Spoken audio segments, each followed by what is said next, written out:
Schopp and the Bulldog. Uh-oh.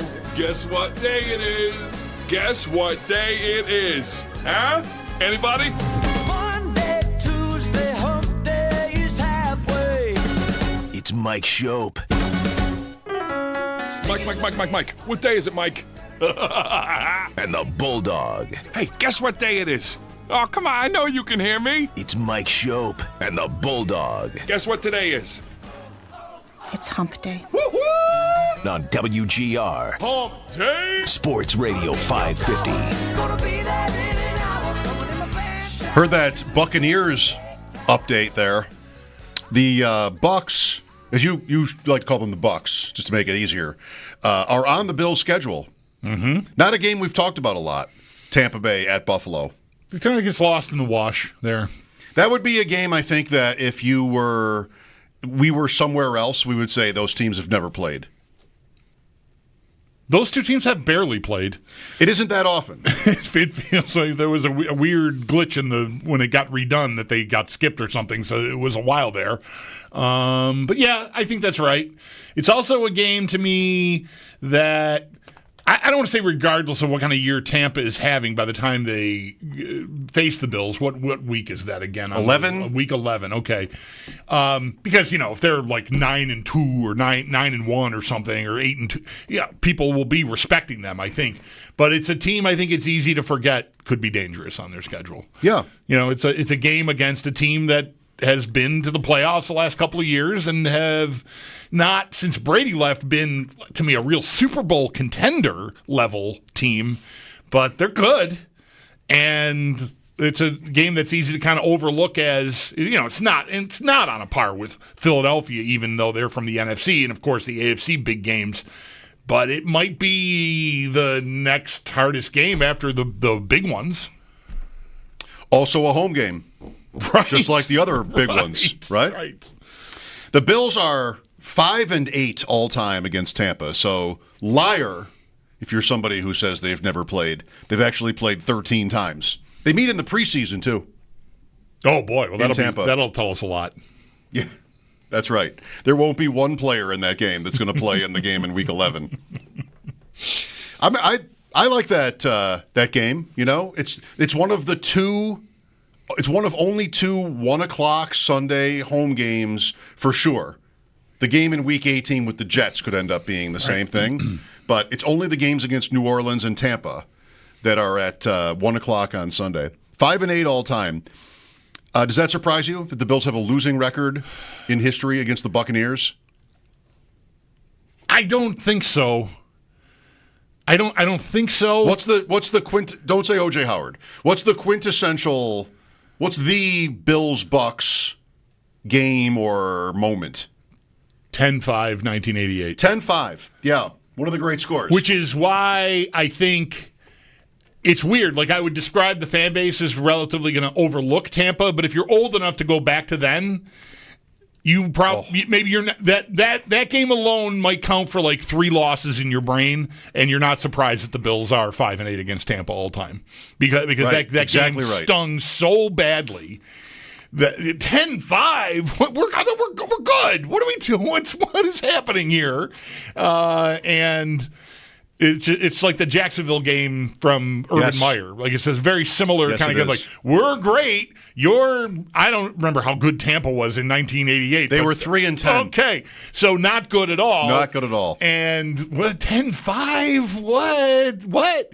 And so it sort of sticks in there a little bit. So I think, even though I didn't get to play the game, I don't know, 13 games, I might have guessed 6 and 7. You would have been really close. Yeah, right. It's exactly how I feel. Close your eyes. Bills and Bucks. It's that game. They also lost to them in 86. They didn't. The weird thing was the Bucks never came here until, was it even that game with O.J. Howard? Like, that might have been the first time they ever played here. But in the 80s, when you had, in each conference, 2 divisions of 5 teams and 1 of 4, the last place teams in the divisions with 5 teams would play the same on the other side.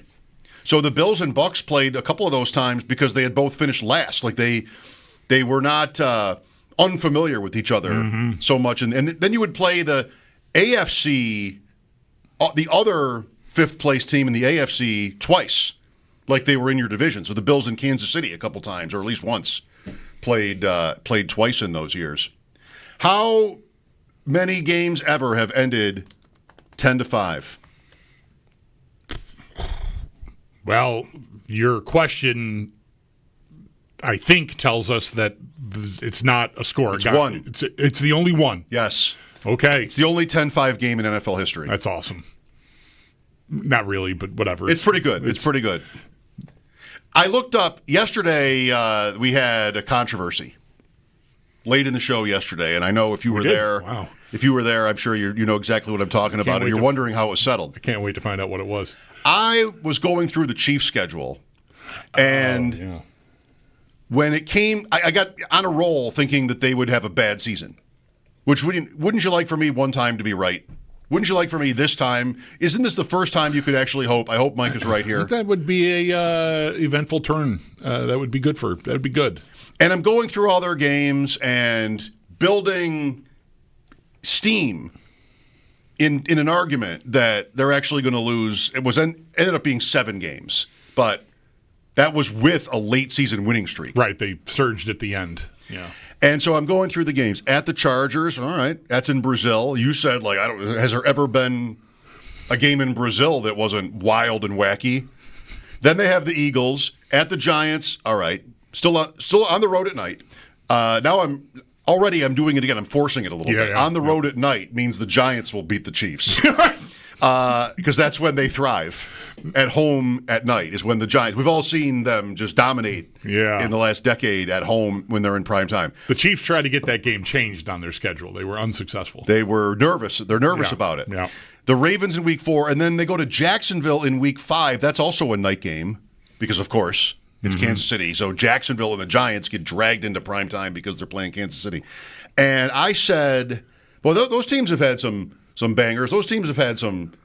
The Chiefs have had problems. With Jacksonville? In Jacksonville. I didn't know if I was right. It just felt right. Yeah. It wasn't right. Yeah.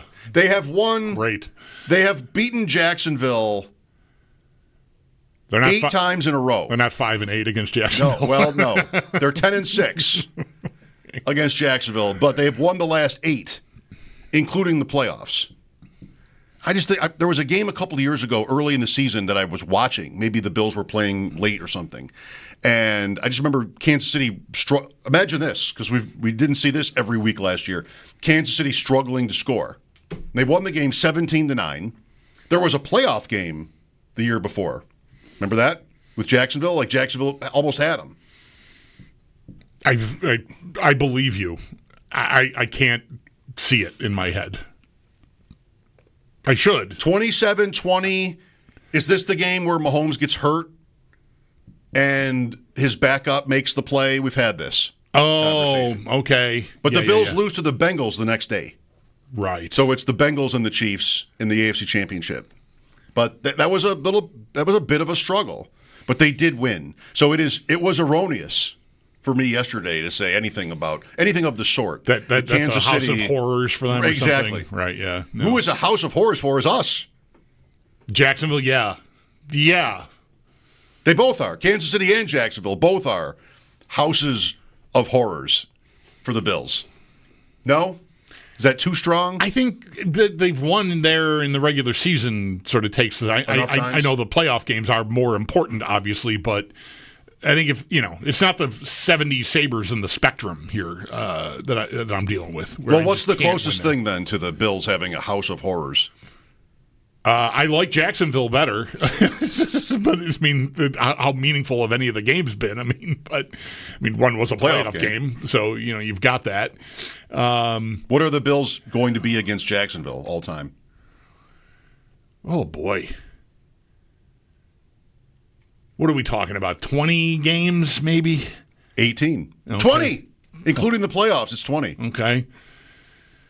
Good guess. Well, they've lost both the playoff games. That's right. Are we about to find out Jacksonville is our problem? Like we have a Jacksonville problem. We never really knew yesterday they were Kansas City's problem. Right, now they're ours. What the hell is going on in there? 10-10. 10-10. All right. And that even includes, like, you know, a loss here in that Urban Meyer game is right in this, you know, the Bills are great era. That's the worst game of the Allen years, isn't it? If you exclude, like, the Cincinnati playoff game, yeah. Well, okay. I mean, one was the highest stakes, and one was almost no stakes. Right. So you have to incorporate that. Yeah. But is it his worst game? Remember, I didn't watch it. I've never seen the Jacksonville or the 9-6 game. Yeah. I was in Hawaii. It was my 50th birthday that day. Lucky you. And I was watching the Dolphins because Tua is from Hawaii, and they put the Dolphins on local TV. I think they were playing Houston. But I didn't see the Bills game. And the Dolphin game was either a blowout or over. And they put the Bills on. My father-in-law was excited because they put the Bills game on for like the last 2 minutes. Driving, they didn't get very far. They get to midfield or something. Right. Driving down 9-6, and so we got to watch the end of the Bills game, and then they lost. And normally, of course, that for me is, you know, the light goes on and it's post-game time. But instead, in this case, it was like 10 in the morning. And we went out. And you were in Hawaii. We went to the beach. Yeah, right. That was it. It's pretty good. Let's go. Fine. It's easy to put the game behind you. I don't remember this. I mean, I know the score. I know the futility. I remember them. I remember that drive, getting the ball back, thinking like, okay, you know, this. I knew you were off. Obviously, you're in Hawaii. I'm going to be doing post game. How am I going to frame this? You know, good teams get away with these, whatever. Like, just go make your drive and get out of here with, you know, terrible performance across the board, but you escaped. And instead, they stalled and they lost, and it was just. How did they lose? They could not stay on the field. They could not convert third downs. They couldn't move the ball. No, it was crazy. Allen threw 2 picks, was sacked 4 times, like, fumbled. Terrible. Yeah, the other Josh Allen, I think, got him on a strip. Okay. If I had that in my head anyway. Mm-hmm. To end it? So I don't know if it was to end it. Maybe. But either way, I think that happened. And by the way, if you're just tuning in, yes, we are reliving the 9-6 Jacksonville Bills game from 2021. It's good times. But I don't know. Is it work? The Houston game last year was rank from Allen. I mean, 9 for 23 or whatever. Or was it worse than that? It was really bad. Maybe. So I don't know. That might outrank it, even though they scored more points. And Houston's a better team, you know, at the time than Jacksonville was when this game happened. This is the thing about the Allen Bills, is both those games were very winnable. Remember the Houston game last year was theirs, right? I mean, it was theirs. And they got tied, got the ball. Okay, this is the scenario yesterday we were talking about where it's still, you know, you still have the ball. The Ravens, had Mark Andrews not dropped the 2-point play, the Bills get the ball with a minute and a half, and, like, wouldn't you bet on them? Mm-hmm. That was that game, Houston, but they couldn't get the first down, and then Houston kicked a 60-yard field goal to win it. And they didn't run any clock either because they threw it, and that was really hotly contested. Like, that they, you know, what are you doing? You should have, you know, turtled there. And I'm over here going, you can't yell at them when they're not aggressive and then yell at them when they are, and circumstances. I mean, whatever. There's always circumstances. It's, you know, when they don't go for it in that situation, you get mad, and then if they do and it doesn't work, you get mad and whatever. But he was 9 for 30 in that game, as it turns out. I'm looking at the stats, Allen. I don't have. Hang on. What's worse? There were no picks. 1 TD. I don't know. Coleman. Yeah, right. What's worse, 9 for 30 or losing 10-5? Those are great numbers. Yeah, but again, regular season, they lost the week before. Right. So it was a slide, early season slide. Yeah. It's the thing about that. Did I say it? Like, these losses, there have been so few. They win constantly, but the losses are usually winnable games. Like, they're usually just, like, right there. That's the close games argument. I missed that argument. I missed that debate from a couple of years ago. The Bills went down the middle on close games or won them last year, so we don't have that to chew on anymore. I missed that. The 1 year, all their close games were losses, or most of them, and talked about whether or not that was a flaw. It's just that one Colt game, isn't it? the Jonathan Taylor. Still, I mean, they got smacked around in the end in Baltimore last year pretty hard. Okay, that's right. That's right. That was not the game. 31-10? Yeah, I think. I don't have it open now, but it felt maybe competitive when they were down 17 with the ball, and then that's when that crazy that I don't know, was it an option, whatever it was. Allen was rolled out to his left, and he just went to throw it across his body and got absolutely rocked. And like, oh yeah, this isn't really a game. No, it's over now. Yeah. So like that one and that Colt game, I think are the two. The others, I mean, yeah, you got that Minnesota game. I was just thinking about the other day, and the home game against Minnesota, the fumble in the own end zone, and just this 4th and 18 to Jefferson. It's like, how did you lose that game? And it's on the way to a great season, so it might be easy to get lost in there, but it's like doesn't even add up when you look at the game. Like they lost this game. 35-10 last year was the Ravens score. Ravens, yeah. Speaking of whatever this is, the Eagles on the schedule this year, Week 17. I'll just say again, I think that's unfortunate. I mean, the Bills have several marquee games. A couple are in prime time. Philadelphia at Buffalo certainly could have been. Week 17, I mean, if I'm sort of overinflating my sense of the Bills, you can call me on it, but I think it's a little bit too late for that game. It could be amazing. It could be two teams. It could be everybody's idea of a Super Bowl preview. Mm-hmm. But it also could be one team is clinched, one team got hurt. It's just maybe not. Right. The Chiefs and the Eagles play in Week 2, and that's awesome. The Bills and the Ravens playing in Week 1 is great. Like just those right away. Nobody's thinking about whether the game's going to be important or not. Like it's just the season. Of here course it is. Right. It's of course it is. But that Philadelphia game might not be what it could be in Week 17. I mean, post-Christmas. When's the last time the Bills beat the Eagles? Who was the quarterback of the Eagles the last time they lost to Buffalo?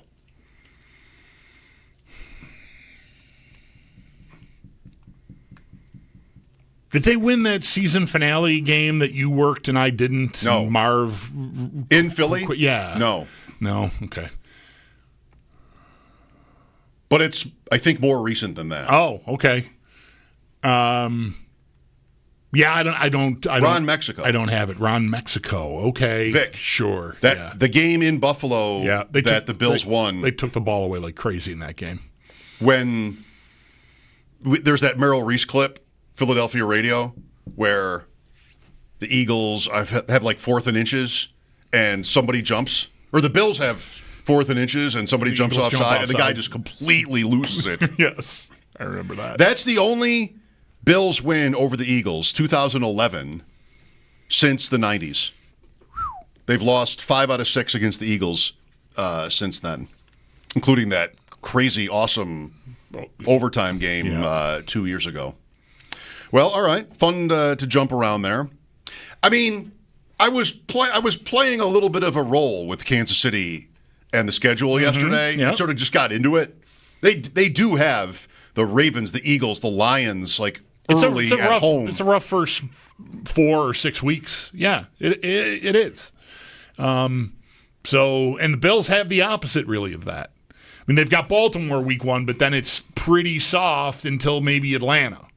If that's even. Yeah, right. I mean, I think that'll be a harder game than maybe fans are riding around in their cars right now thinking, but still, it's, Jets, Miami, New Orleans, New England after that Baltimore game. So the opportunity for a really nice start is there.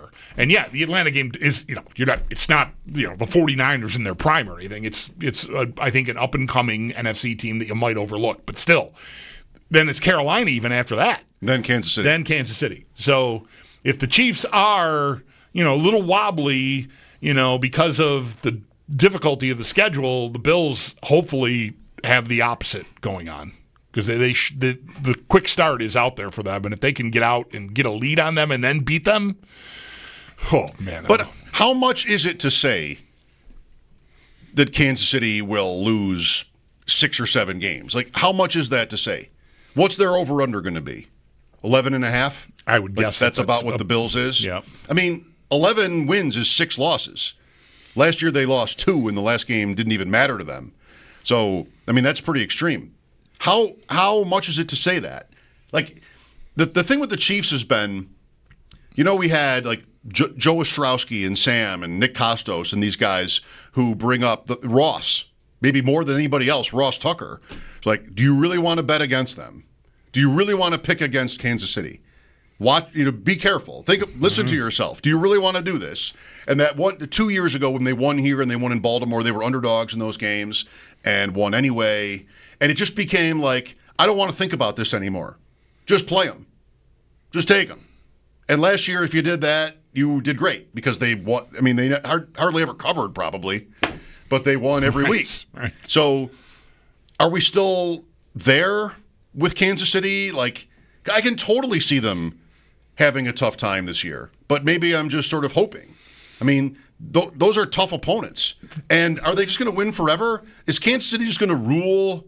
Are they New England? Maybe they are. Are they just going to be much the best team in their division for a decade like New England was? The last 2 years, really. I think it's right to connect.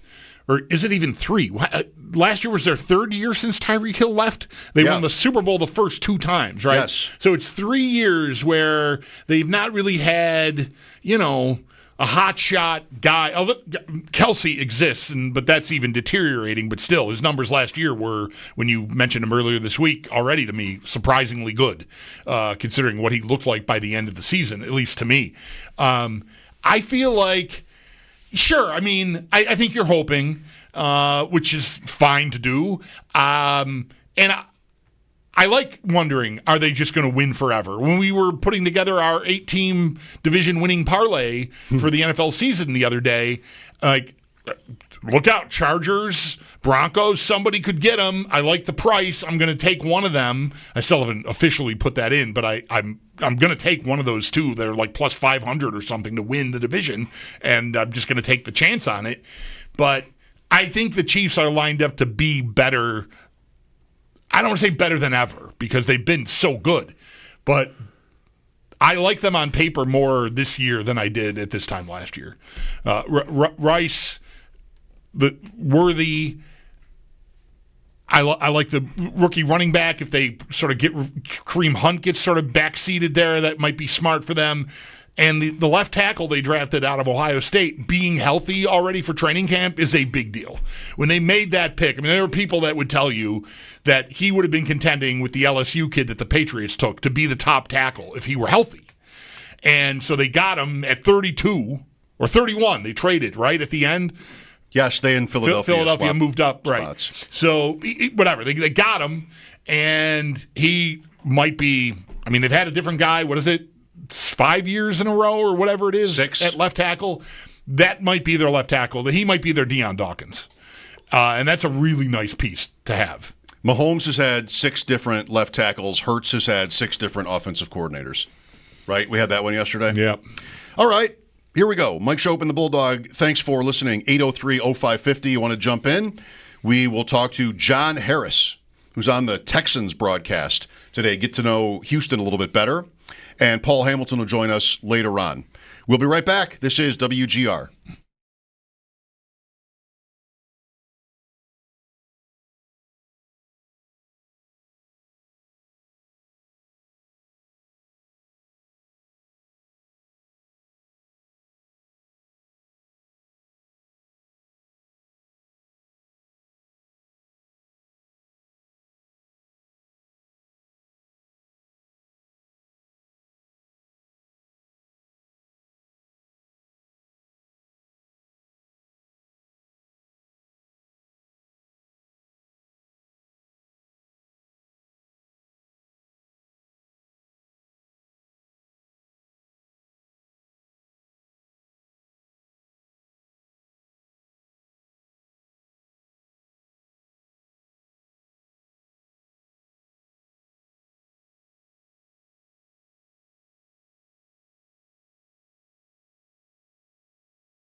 Miami, I was just blown away by what he was able to do as a nose tackle, as a 3 technique, as a 5 technique. I mean, he was just able to do so many different things, and it feels as though the Bills give him that freedom to be able to do that week in and week out, and he's such a chess piece for their defensive line. Obviously, Matt Milano, when he is healthy, he is fantastic. Christian Benford has been excellent for them. It's that versatility of what Greg Rousseau brings to that defensive line that I love so much about what they can do and how flexible they can be every single week. Trevor Sikkema, a guest earlier today on WGR. Mike Schopp and the Bulldog here. Tampa Bay Trey. We were talking about the Bucks. All right. Check the box. 2 segments in a row. Tampa Bay. It's Tampa Bay Day. It's Tampa Bay Trey. It's Tampa Bay Day. I want to get to the point a little bit about what he was talking about there in a minute. Here's Michael with us. Hi, Michael. Hey, guys. Thanks for taking my call. Sure. Thank you for calling. Guys, the other day, I don't know if it was you guys or somebody on the show was talking about Cole Bishop. I remember a few years back, Sal talking to Micah Hyde, saying that it took Hyde about 2 to 3 years to really understand McDermott's defense from the safety position. I don't know if Bishop played that style in college or that system in college, but I'm really worried about the back end. I just want to know what you guys think.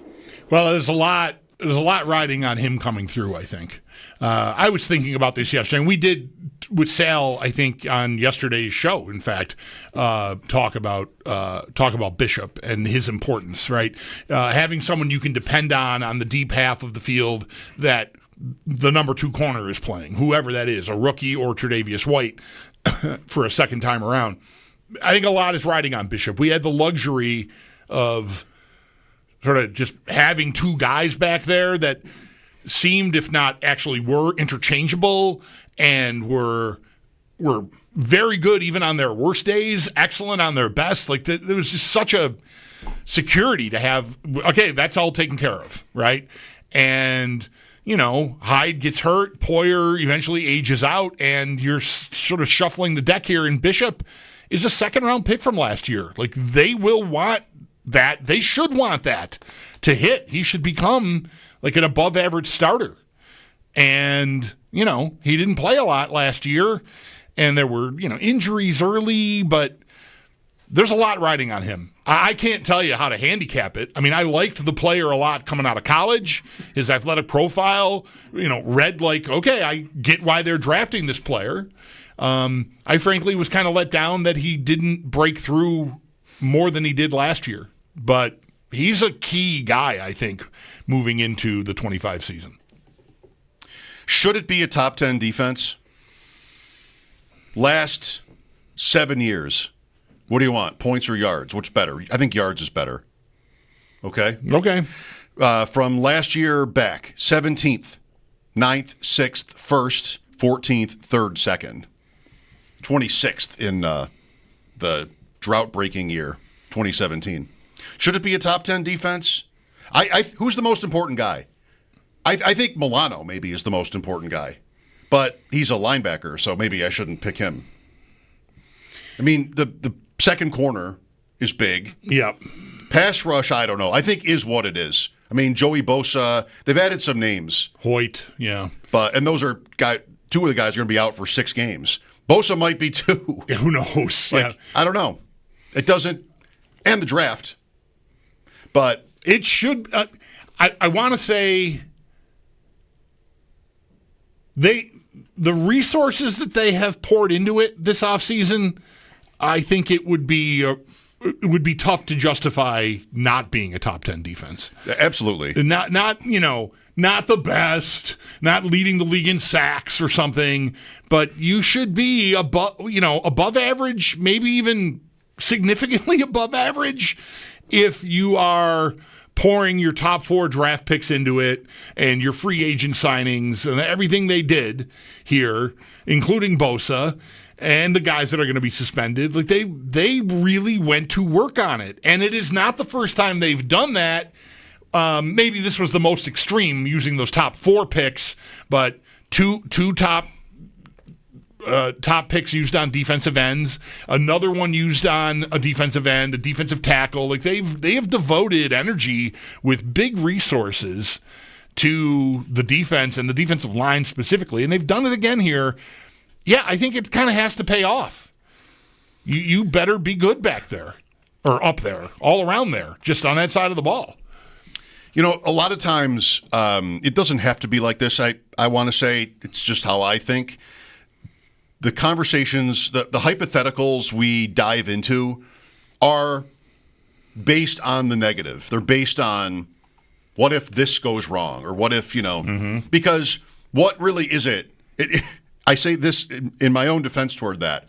I think this is how the teams would do it, because that's what I think should be the case. You're trying to troubleshoot potential problems. Yeah. Right. Like, what if this guy gets hurt? What if this happens? Are we prepared for it? That kind of stuff. I just think this year, maybe this isn't different. Maybe it is. But McDermott and Bean, like, if the Bills have an off year, which they have not had here since this all started, if they have really, right? Like, they've won a playoff game every one of these seasons. They've won the division 5 years in a row. It's been a little bit up and down, but mostly like they've just rolled for 5 years. I just wonder if McDermott or Bean can afford a down year. Like, what will this sound like if their defense isn't really good? Like, isn't the whole point with McDermott that they can have fluctuation on the roster, but I mean the results are great overall all these years, like I just ran through, that he's supposed to make that up. He's supposed to be able to, because that's why you have him. Coach up the guy. Yeah, right. So that's, I don't know, like if that doesn't happen, there are a lot of changes, and there's a rookie at corner. And the last time they did that, it went terribly with Elam. I mean, Benford happened. But, right. It's not like it has to, it's not a lock or anything that Hairston is, not a liability. I just wonder what we're going to do about it. Like, Bean, too, especially, not that everybody would care about this, but his stuff after the draft in here was like very almost weird. Like, what? How are you so easily rankled by this? He just got sick of hearing it, I guess. And, last year they didn't really get open. It wasn't like people said, actually, no, the Bills have great receivers. No, it's that Allen made it work. And Cook and Brady, like, they made it work. Because nobody, including Coleman, nobody in that group really was that good. So the team was good. I just wonder how sort of primed fans might be in terms of McDermott or Bean at this point. Because Allen is so well established as a star, and he's not going to get blamed, and he probably won't deserve to be. I think it'll be really interesting to watch how it unfolds. And like, I don't want to get too far down the road of like, a season that goes this way or that way. Overall, I think right now, way more fans are ready to come for McDermott almost all the time. Just because of, I mean, it's still that game from January of 21 that I'm not going to say, because when I saw it referenced on Twitter today, it made me mad. And I think I do that to people every day. I say those words, and people right in their couch go, dude! 22. And I did. Okay, sorry. Yeah, the 21 season. Thank you. Right, sure. All right. Because I wanted you to spend more time on it. Yeah, right. Us. Yeah. Mm-hmm. I'm involved. That leaves, like, that is still, like, until he carries this team to a championship, that is going to be McDermott's defining moment for a lot of fans. And so that I think is established. But this year, I think while fans are certainly on the Bean bandwagon by and large, because they loved it when he called in and told the radio guys to shut up and stuff it and all this stuff, like, that works for fans to an extent. But then you have to have the results to back that up again. Like, you're bragging about your results from last year, and that's fine. You've got scoreboard. Okay. If the defensive picks don't work out, if Joey Bosa can't stay on the field, if they really miss the guys during the 6 weeks or whatever, like, it just doesn't come together, and the defense is like just barely scraping by, I would think a lot of fans are going to remember Bean and how aggressive he was after the draft, and then turn it back on him. So I think, and it's the first time that I feel like that might be, fans are always going to be there with this pick or that pick, Elam, whatever, right? But by and large, I think Bean has had a much smoother ride than McDermott because McDermott's at the flashpoint of these games that end seasons. And Bean is in a press box, and his work is done, at a different time of the year. He's mostly watching those games happen just like we are. I think if any of those defensive guys don't come through, sure, some fans who are predisposed to the McDermott opinion that he's hurting them more than helping them can still always stand there.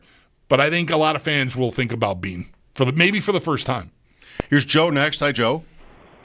Hey, how you guys doing? Good, thank you. I wanted to add on to what you guys were saying. There really is no excuse, barring the defense being totally wrecked by injuries like they were 2 years ago. There really is no excuse for a total defensive collapse against the Chiefs in the playoffs, because they like you said, they put in so many resources, be it free agent signings or the draft this year. Like there is no reason, and I'm part of the McDermott needs to go bandwagon. I felt this way since the 13-second game, but I've been thinking a lot about Bean lately, because I just think that some of the draft misses he's had, like the big one is Ed Oliver, the cornerback. Elam, yeah, I just mentioned it. Yeah, Elam. And then I did just mention Ed Oliver. I think at the time that looked like a solid pick, but with hindsight, Brian Burns went within the next 5 picks. That would be a great piece for us to have, because I think that star or superstar edge rusher is really what would put this defense over the map, and it's what they've been trying. They've been trying to find one. I'll give them credit since they got here, but they haven't been able to do it. They had it for about 11 weeks with Von Miller. They blew out his knee. Yeah, but that's the missing piece, in my opinion. Thanks, Joe. Good points. Here's John next. Hi, John. Hey, guys. Just wanted to call in. I heard you talking about the defense, and then I heard you talking about Bean, and that kind of got me on a thought here. I like Bean. I really do. I think he's a great, great GM. I think sometimes that he's so likable, and he speaks very well, that sometimes some of his flaws get kind of pushed under the rug, I guess you would say. But you look at the defensive tackles, I don't understand why we took 2 this year, and then we took 1 last year in the 3rd round, I think it was. Yep. That doesn't, I don't understand that, because, we have Oliver, and you look at how we played against the Ravens in the playoffs. We kept Lamar in check. We kept Henry in check. So to draft defensive tackles like that, I just kind of want to get your thoughts and see what you thought on that. I think it was their reaction to seeing what Philadelphia did to Kansas City in the Super Bowl to some extent. And they've got Daquan Jones, who's aging out. He's still listed as a starter on the depth chart. We'll see what the summer brings, but they needed to supplement that position. I think the big one I'm wondering about, I like both of the guys this year that they picked.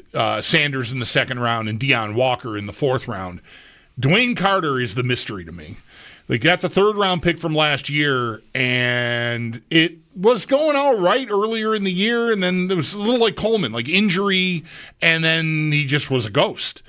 And I wonder about whether they got too many bodies for him to ultimately make it out of camp. With the 6-game suspensions to one of the tackles, that probably eases that number crunch, but eventually that's going to be a problem, I think.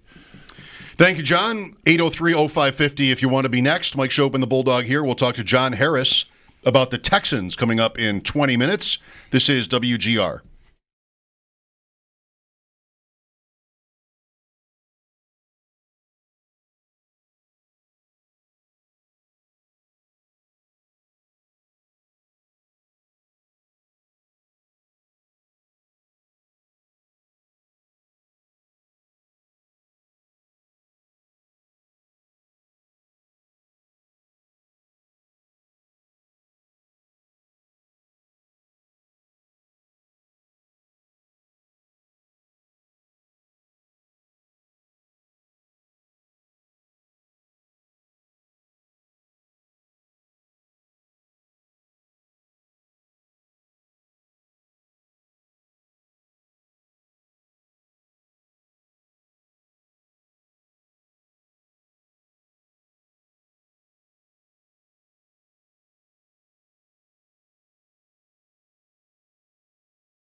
Hello again. John Harris, sideline reporter for the Houston Texans, will join us just after 4, all times Eastern. Mike Schopp and the Bulldog here.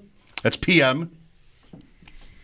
That's for my wife, who mistook PM for AM when buying a plane ticket recently. Tough one. That is a tough one. Yeah. She'll be back. Hope you're enjoying the fluminescence of today's show. Feel like so far so good on that front.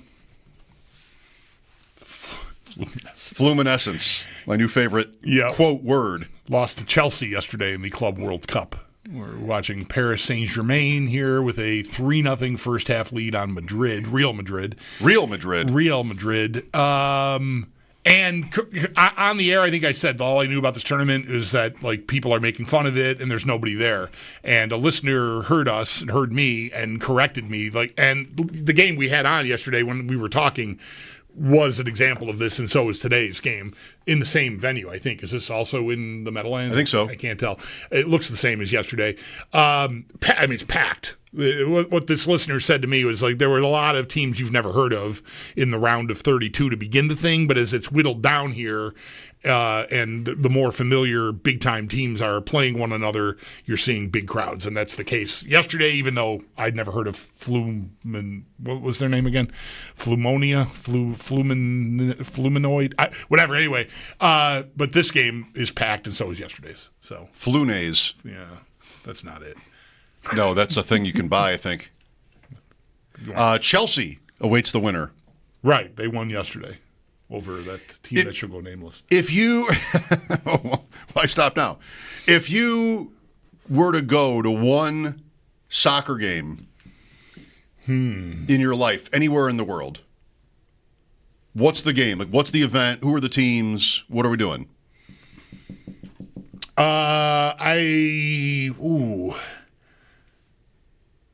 I think maybe because it happens every year where, and of course there are rivalries like this in every soccer league on earth, but I feel like the El Clasico would be on my list.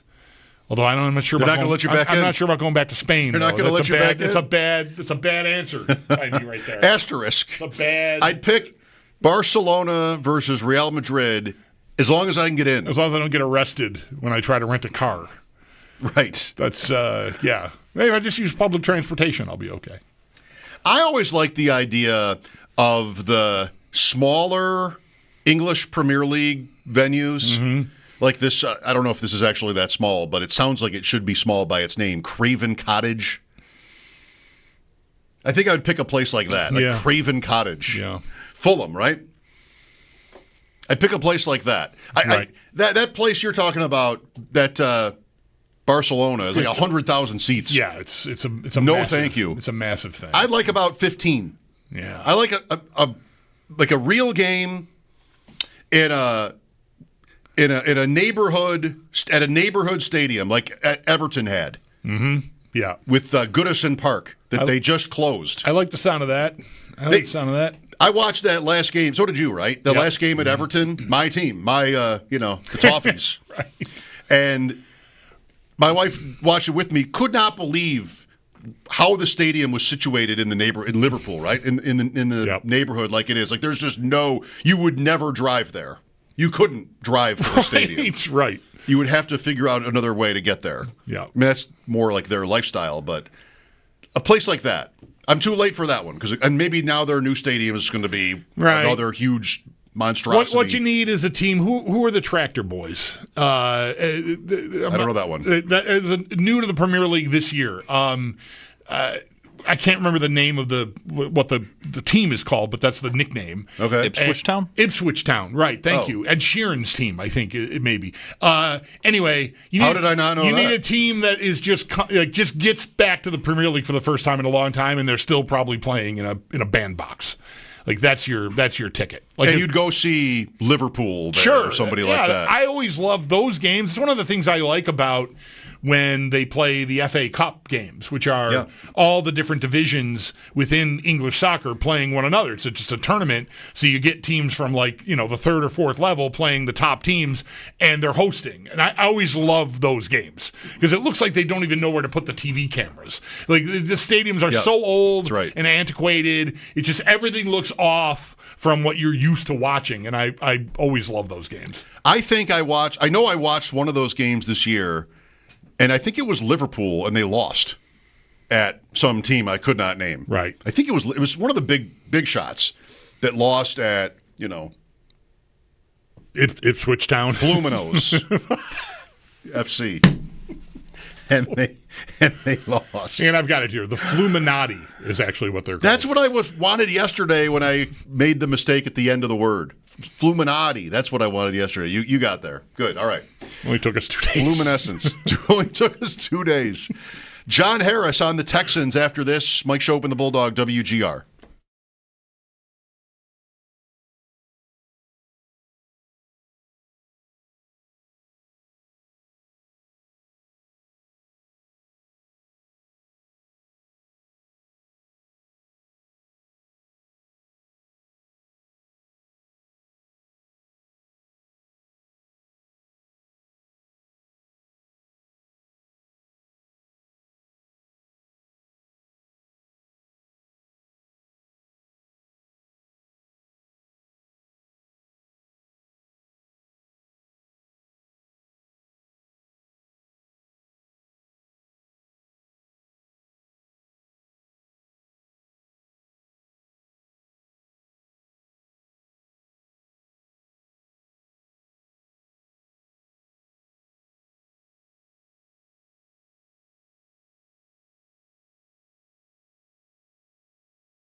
Sabres goaltender Alex Lyon spoke with the media yesterday. Our own Paul Hamilton has more on Lyon signing with Buffalo and which former Sabres helped Lyon come to that decision up at our website, WGR550.com. We'll also hear from Paul today as he joins the show a little bit later on this afternoon at 6 p.m.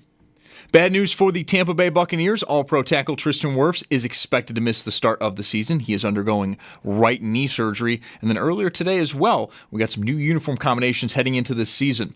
Washington, they unveiled what they are calling their Super Bowl-era uniforms. Washington is going to wear these 3 times this season, twice on Sunday Night Football versus Seattle and Denver, and then on Christmas Day versus Dallas. And then the Saints, they unveiled an alternate white helmet that is going to be worn with their Color Rush uniforms.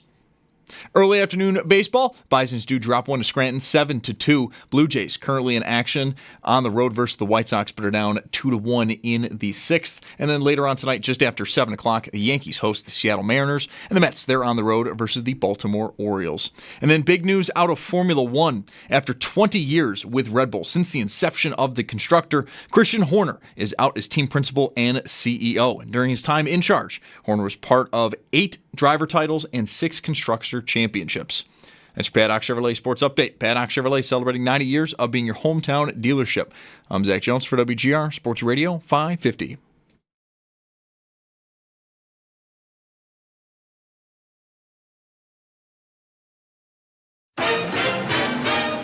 It's Mike Schopp and the Bulldog. They have this Panther sound effect that is just the cheesiest, stupidest sounding thing. Big voice guy going, Panther goal scored by Sam Reinhart.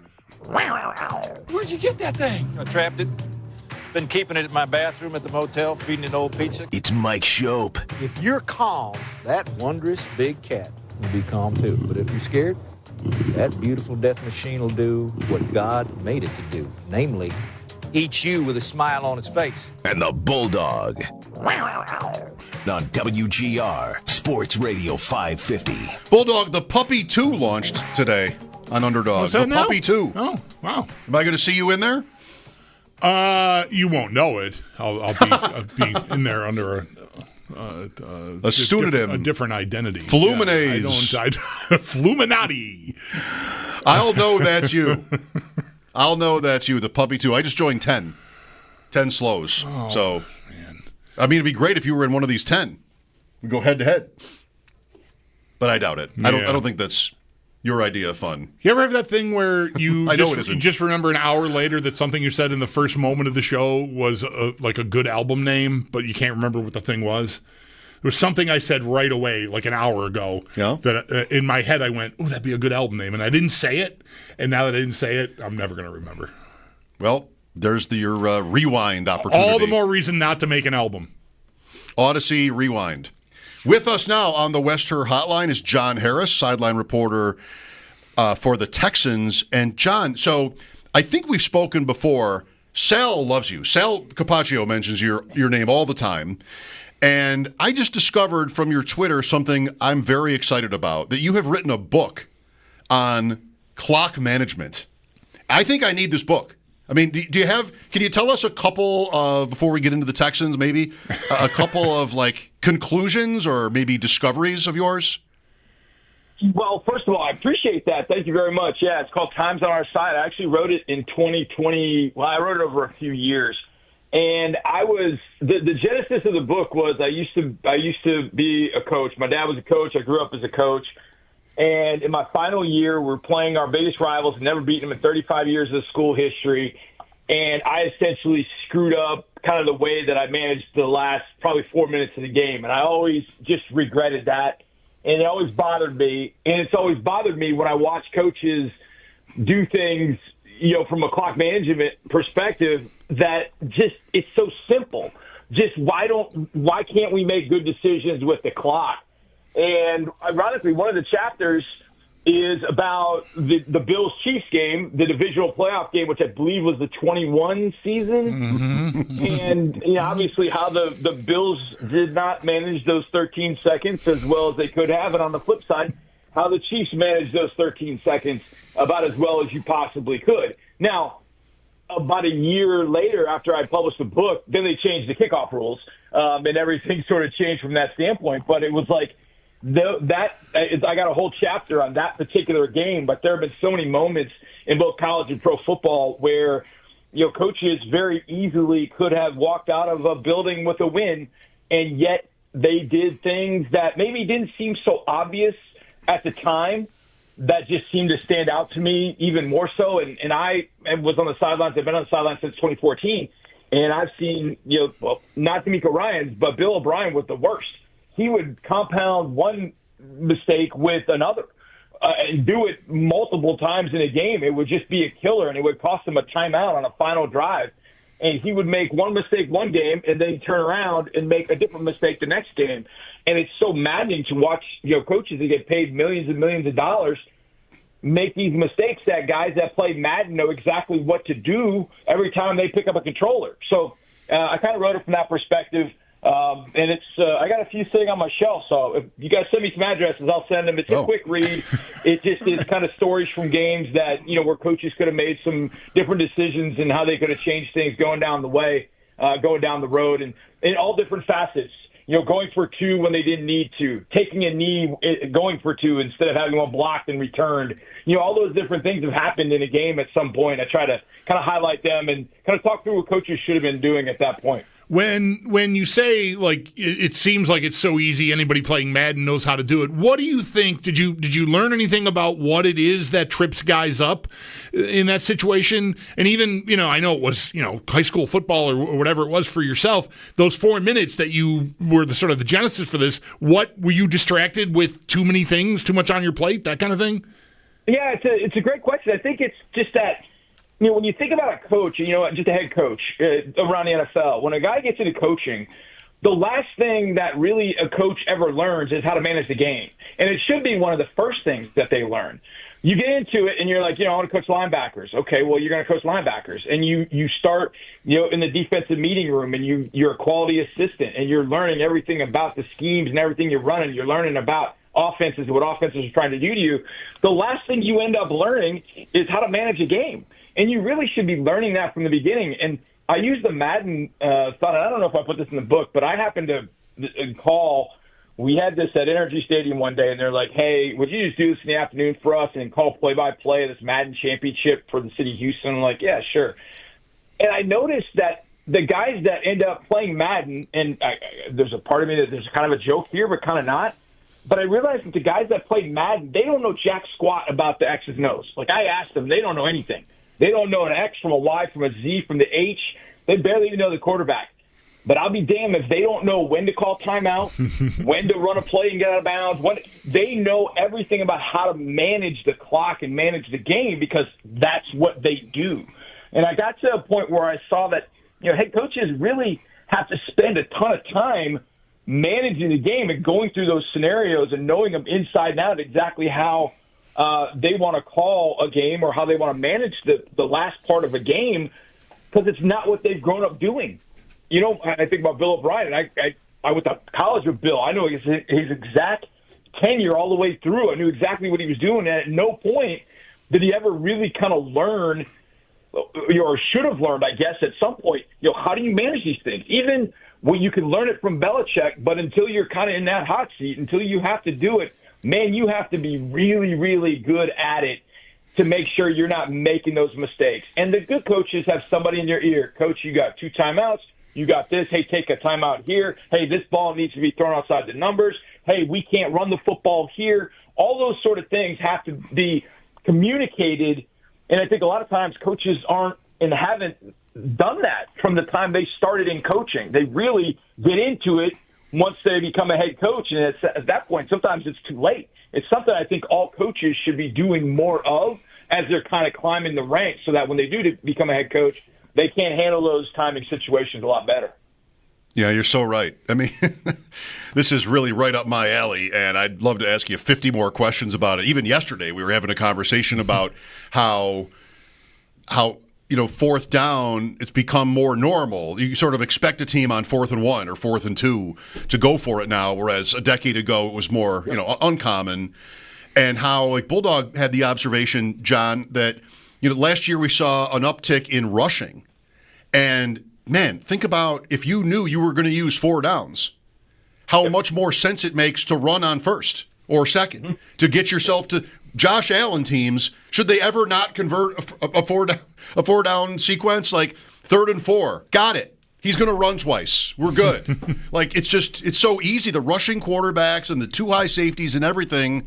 I don't know. Does that fit in sort of your with your sensibilities? Absolutely. And it's funny. It's not. When I was coaching, I was young. I was 25, 26, and I had kids that were 17, 18 years old. I mean, they weren't that much younger than I was, and their parents always kind of looked at me like, "Hey, he's a young guy," like. And they would always kind of question some of my decisions in some sense because I was so young. I was so inexperienced. And I used to tell them I was at a Christian school, and I said, I got 4 downs. God gave me 4 downs. I'm going to use them. And if I had Josh Allen, I'd think the exact same way. I've got 4 downs. I'm going to use them. And I love the way that Joe Brady is sort of taking that offense and giving it kind of that sensibility, using 6 offensive linemen a lot. The way that James Cook ran the ball, the way those guys work together, but you've got the ultimate weapon in Josh that you get to 3rd and 4 and you're like, man, this should be money. This should be absolute money 60 to 65% of the time that you can even if 3rd down gets kind of shut down, you don't get much when you're running the ball. Okay, you're 4th and 3. I still feel pretty confident that Josh, on some sort of run pass option where he's got options to do either, makes it so difficult for a defense. And I just think that's such a weapon to have. That's why look, Josh is having a great game against us, but I know every time that he's on the other side, he scares the hell out of me because of that, because he's got that opportunity to do that. I mean, we have yet to stop Lamar Jackson in the number of times that we have faced him. And so that's another one, especially with Derrick Henry. Man, that's going to change the way that I'm calling a game, even at the end of the game, too. If I'm going to try and keep the ball away from an opponent, it can completely change what I want to do with my offense, because I can burn time. Hey, 1 extra first down, what is that worth? And that's, I think, where, when good coaches at that point are thinking that way, then the biggest key is then communicating it to your offensive coordinator and making sure your offensive coordinator isn't pulling a Kyle Shanahan like he did in the Super Bowl, where Dan Quinn doesn't talk to him and say, hey, look, run the ball. If you run the ball, the Patriots can't come back on us. And instead, what do? He threw it. Ryan gets sacked, they got a punt, and then Tom Brady is the GOAT, and we know what happens at that point. But that's where good coaches that understand that say, hey, here's the clock, here's what we're trying to do, let's make sure we can do it. Well, now you're not going to run Matt Ryan, but you might with Josh Allen, absolutely, and I think that changes what offensive coordinators then call and how they go about it. But, yeah, I think it's absolutely that, how coaches treat those situations at the end. And I didn't write about the Kyle Shanahan one in my book, but that's one that kind of fits in the same kind of situation. Kyle's is like, no, we're going to do what we do. Okay, that's great, and it costs you the Super Bowl. But if you're smart about the clock and how you manage it, you might step away from what you do a little bit and still win a championship like you were supposed to. Right. John Harris is our guest.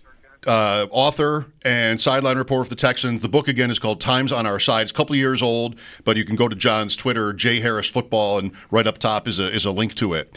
Mike Schopp and the Bulldog here. Let's get to the Texans, 2-time defending AFC South winners. One thing that maybe is the most interesting thing about them is that they had a really tough time on the offensive line last year, and they went and kind of just flushed it. And maybe conventional thinking would be like, that's not going to be, an upgrade exactly, trading Tunsil for one. But I don't know. It wasn't like they were good. So what do you think of their strategy here this offseason?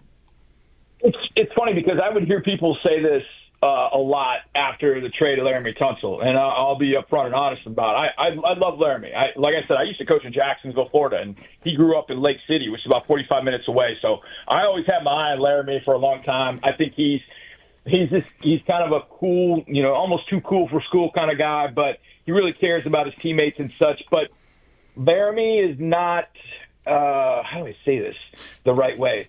Laramie is going to be Laramie. As he's known here in Houston, as C.J. Shrek called him, a vet.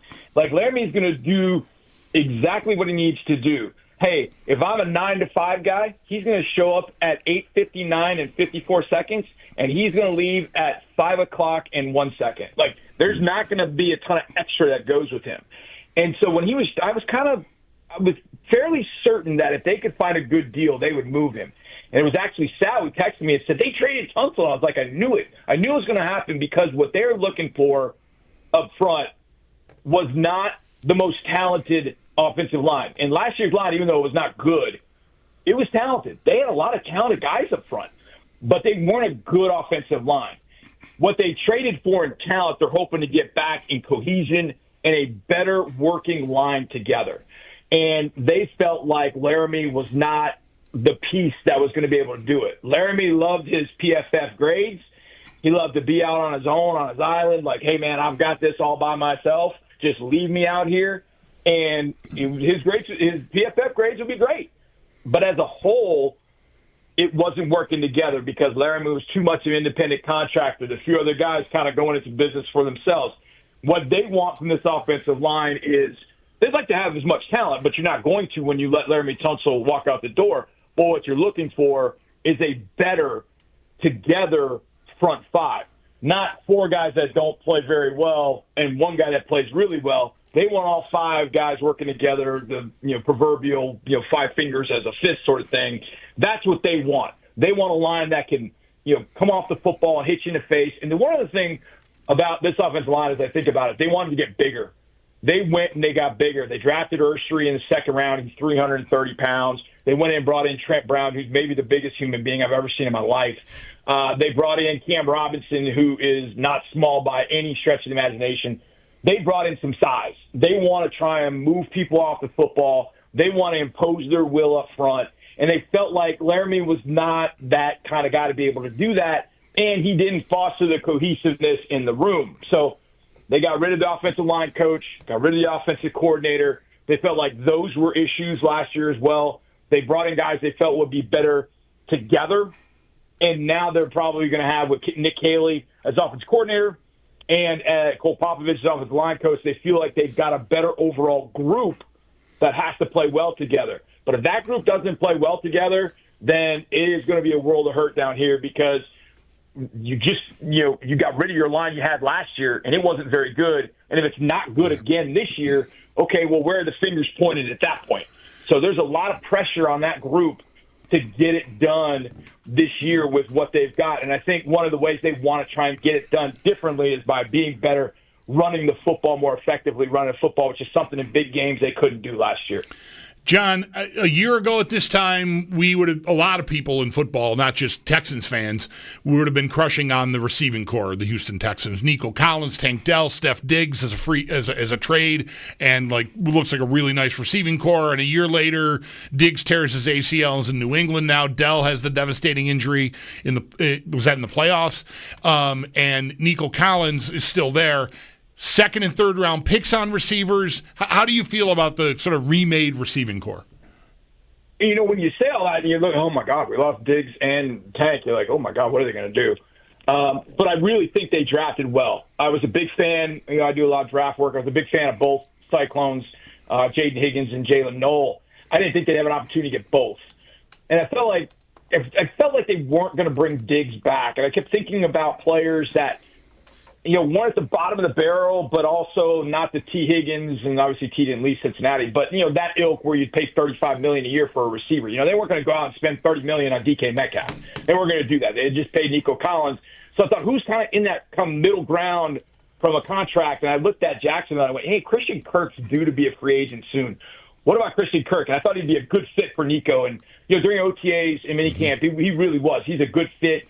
He offers an open outlet, kind of like what Steph did. I think people forget this. A lot of people think the Texans were a little bit of a disappointment last year. They had all those receivers, as you mentioned, and it was like, yeah, they were supposed to be really, really good. Well, we were 10-7 against the first-place schedule. We just weren't quite ready to beat the heavies at that time, especially because we lost Tank near the end of the season, and we lost Steph against the Colts in Week 8, I believe it was. And what Steph had become for CJ was, I'm not sure what is going on back here because I'm getting pressure from all over, but Steph, you're open, I'm throwing it to you. And I think that's what Christian is going to be for CJ as well. But the two Cyclone rookies coming to Houston, Higgins and Noel, Higgins was fantastic in OTAs and minicamp. I was really excited. And he's got a body like Nico. He's not as big and strong as Nico, but he is everything they want in a receiver. Speed on the outside. I had football ops guys come in here and practice. Like there was one day he roasted a DB, and they're like, that DB is our fastest guy on the team, right? And Higgins beat him by 2 yards just on a 9 route. Just go. So we got that ability, I think, to be better at receiver. We actually just talked about it today on my radio show about what if Tank can come back. It's a long shot. I mean, it's a real long shot. But if he were able to come back in December, it gives the whole city. This city loves Tank Dell. I can't even explain it. I mean, I know he played at University of Houston, but we've got a lot of University of Houston alums, but it's not just that. It's like every time Tank does something in our building, our fans go crazy. And to have the juice that he would give if he could come back. Now, that's a mouthful after what he went through and what he's gone through. It took him 2 months just to get the ACL surgery because they had to repair everything else. So I'm not banking on that. But if Higgins and Noel can live up to the expectation and you put those two with Nico and Kirk has a good year, now you've got 4 guys that you can really kind of spread the wealth around, and hopefully you get something from your tight ends this year, and maybe your passing game is what you want it to be in 25, what you wanted it to be in 24. So it doesn't have the, quote, big 3 names, but I think the sneaky signing of Kirk was huge, and the drafting of those 2 wide receivers they were massive for C.J. Stroud. The Texans swap out Josh Allen's former BFF Diggs for his actual BFF Christian Kirk this year. So we'll see how that goes. I mean, you got to love a guy named Tank when he runs 160 pounds. Who isn't drawn to that? Well, I'm telling you, if you meet Tank outside the building or see him outside the building, I'm telling you, fans don't know. They see him and they're like, "Oh my God, you're Tank!" Like, I mean, he's that small. I mean, he looks like he should be in the 8th grade. But I see defensive backs when Tank is fully healthy. I see defensive backs scared like no other to face that guy. And the shame about his injury that happened against the Chiefs the week about 5 days before he put the Ravens on Christmas was he was dominating the Chiefs. The Chiefs had no way of stopping him in that game. He was killing everybody, McDuffie included, and then he makes the touchdown catch. And our guy just happens to be there in a freak accident, and it kind of changed the rest of the season. It really took a lot of the juice out of the rest of the season, and obviously that late in the season is probably going to take a lot of juice out of this one. It'd be great to have him back. I just don't think it's going to happen. Plus, he got hurt the year before on a goal line block, which didn't need that. Very good, John. Well, again, Jay Harris Football. If people are interested in your book, I'd recommend it. I'm eager to read it. Thanks for your time today. Absolutely, guys. I appreciate it. Y'all have a great year. All right. Thanks. John Harris, who covers the Texans, the Bills, visit Houston Week 12. Thursday night. Amazon Prime, which has the Yankees tonight, you told me. Yeah. Got to know this stuff. You do. Every game somewhere else. Mm-hmm. What are we watching here? Tudden? We are watching Tudden, yes. I don't believe this is on our cable here. I couldn't find it anywhere, but so it's fine. It works. We don't really need the commentary. No, that doesn't help us. No. Right now. Yes. Okay. 803-0550. We talked about the Bills earlier. Can McDermott or Bean afford a down year? What's a down year? We might want to get back to that. We'll see. Mike Schopp and the Bulldog here, back after the update. This is WGR.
dancing so long, all the feels are gone.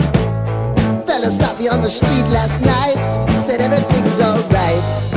Roller coaster, make it through the day upright. It seems your meal ticket is gone, but life goes on. I could never imagine something better. Yeah, right. Now you're cooking on high heat in the middle of the street. Roller coaster, take me to a better time. Let's go. All sing your high line with the roller coaster of life. Yeah. It's time to all choose your timeline on the roller coaster of life. Oh,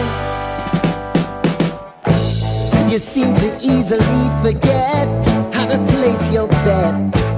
When everyday life gets you down, you gotta steal the crown. Got to own it. Don't bitch and moan about it, please. God forbid you scrape your knees, and it's nothing to sneeze at.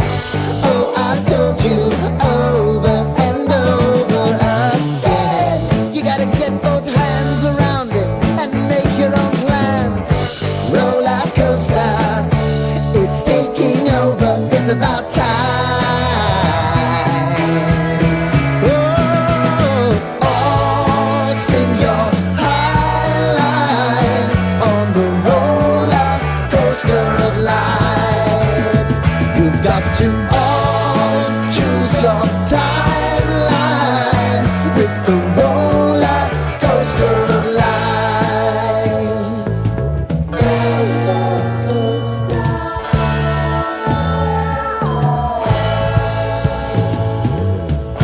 I want to go down the rabbit hole, down the rabbit hole of life. Coming up at 6 o'clock, Paul Hamilton will join the show as new Sabres goaltender Alex Lyon spoke with the media yesterday. Paul also has more on that signing and who exactly of the former Sabres helped Lyon come to the decision to sign with Buffalo. Up at a piece up at our website, WGR550.com. We had some early afternoon baseball today. The Bisons drop one to Scranton 7-2. They'll be back at it tomorrow. The Blue Jays currently on the road versus the White Sox, and then coming up later tonight at 7. Yankees host the Mariners, and the Mets there on the road versus the Baltimore Orioles. And then big news from this morning in the world of Formula One. After 20 years with Red Bull, Christian Horner is out as team principal and CEO. And during his time in charge, Horner was a part of 8 driver titles and 6 constructor championships. That's your Paddock Chevrolet Sports Headlines. Paddock Chevrolet celebrating 90 years of being your hometown dealership. I'm Zach Jones for WGR Sports Radio 550.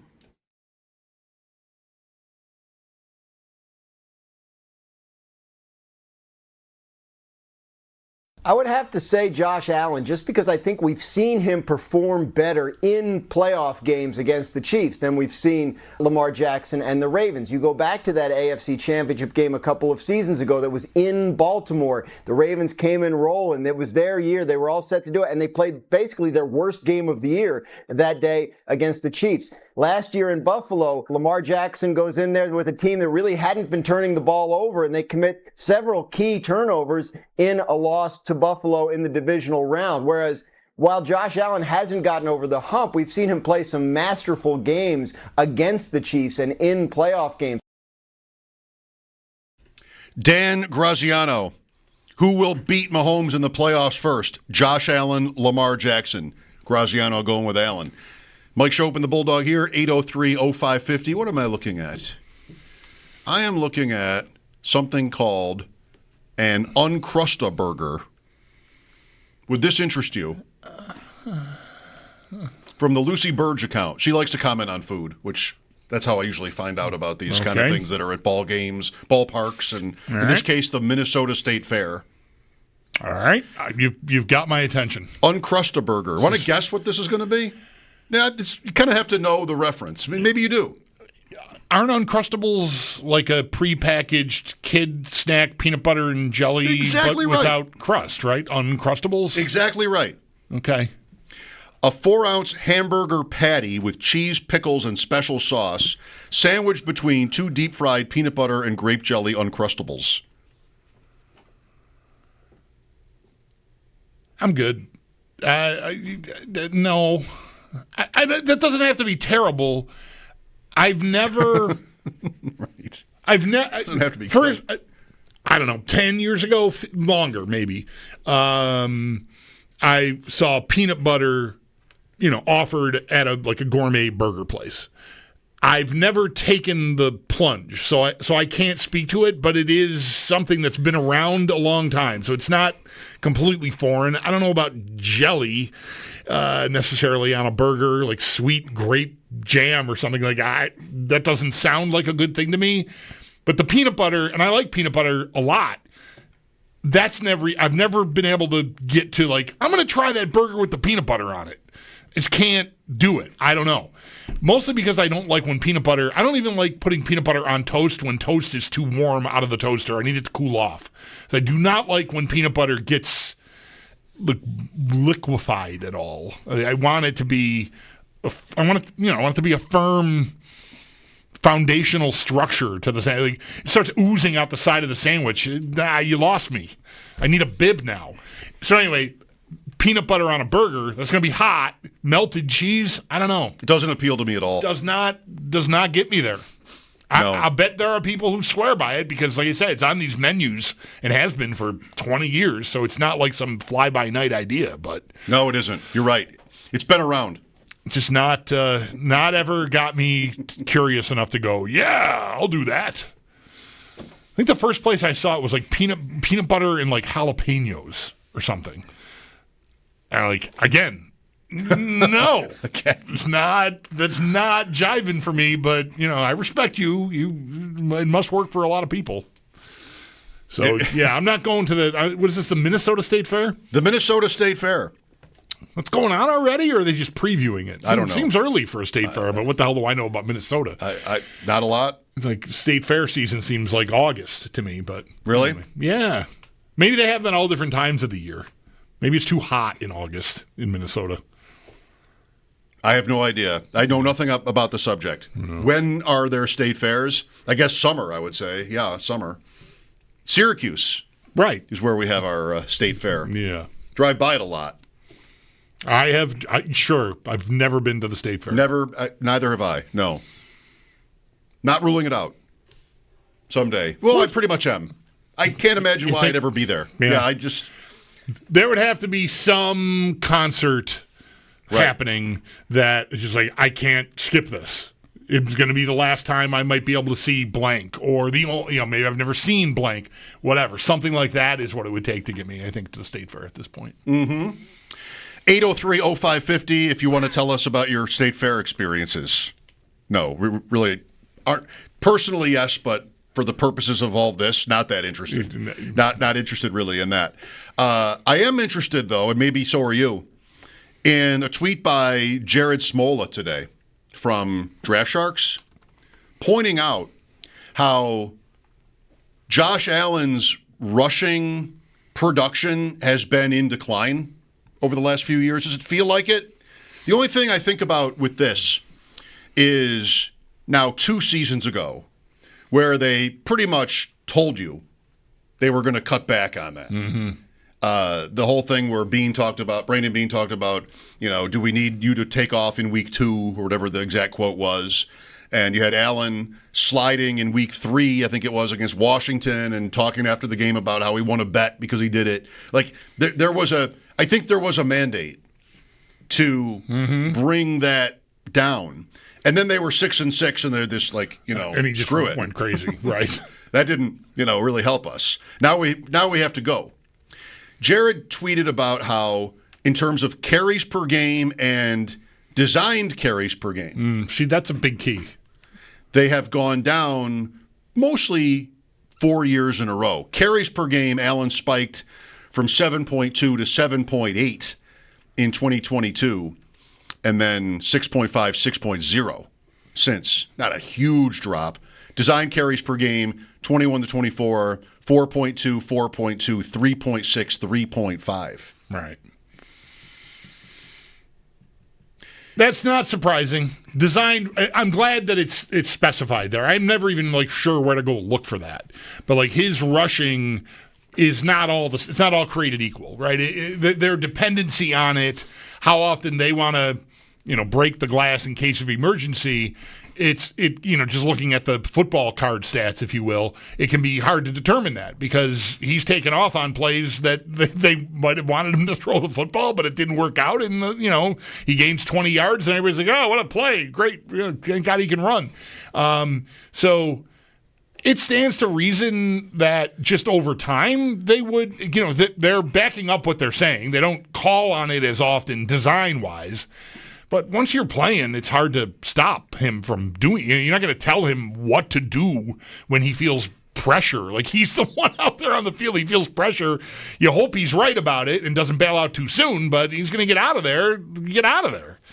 But yeah, it's funny though that how the touchdowns have really spiked. I mean, we started out do we have the touchdown bet his first year here? I think second. Okay, because. 9, 8, 6, 7, and then 15 and 12 the last 2 years. That's really where their version of the sneak, the tush-push type thing, I think it's really been the last 2 years that they started really utilizing that as sort of like a specialty that they do. And I'm really curious to see what they do with it after getting sort of it being unsuccessful against Kansas City a couple of times. But the touchdowns have really spiked, but the yards are down quite a bit. Right. I've said this many times, but when he showed up, I had no concept of what he could be as a runner.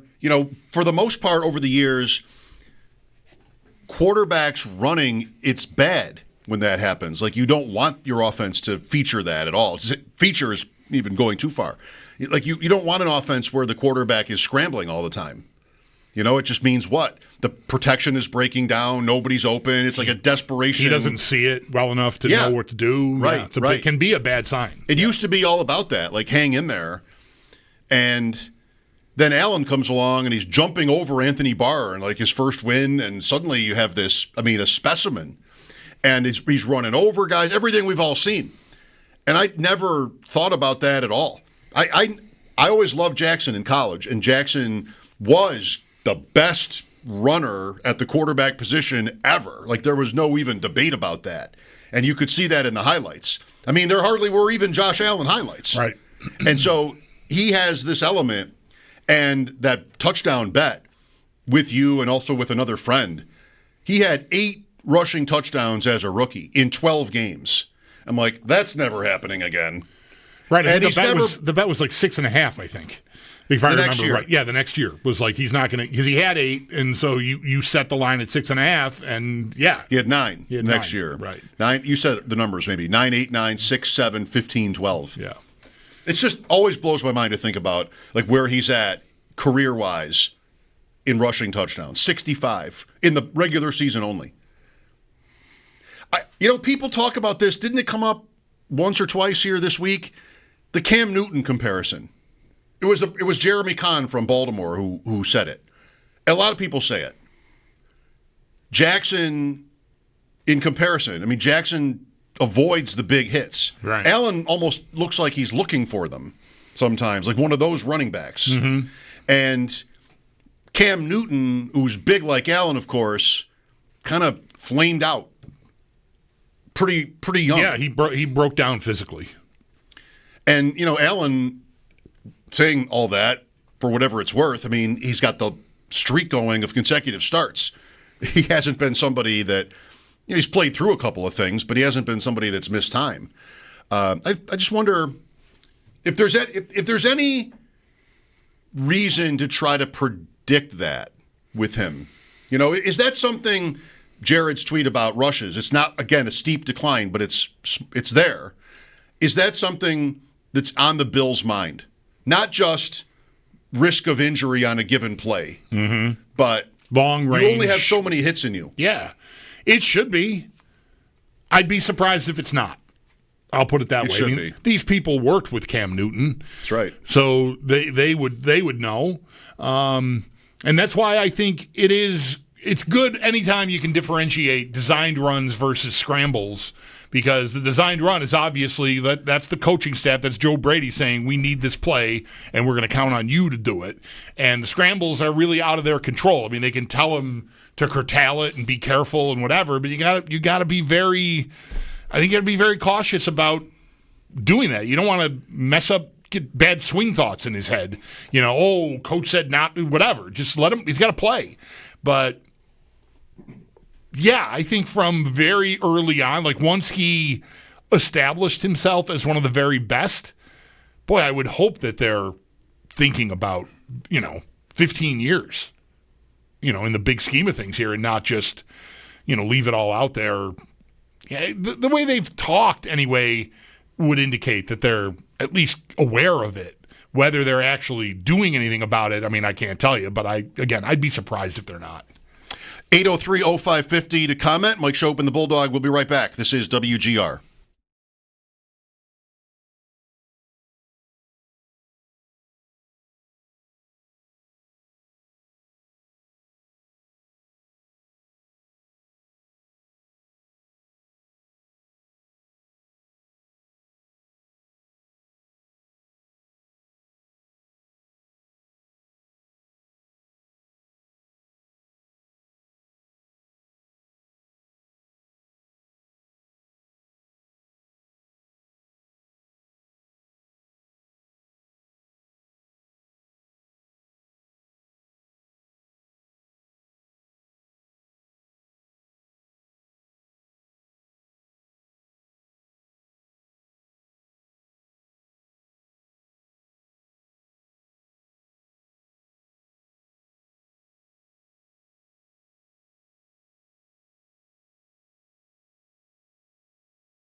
This is one I'm not sure I should bring up because I think I should know the answer here, and I don't. I'm a little bit jealous of these teams like Washington today and New Orleans that are unveiling throwback looks. I love a throwback look. And I don't know where it stands with the Bills on what they're doing or if they're doing anything. Yeah. There was a report, but I haven't been able to find it, about going to the 90s uniform next year in the new stadium. Okay. This goes back a couple of months, I think. But I don't know anything else about what they're planning to do.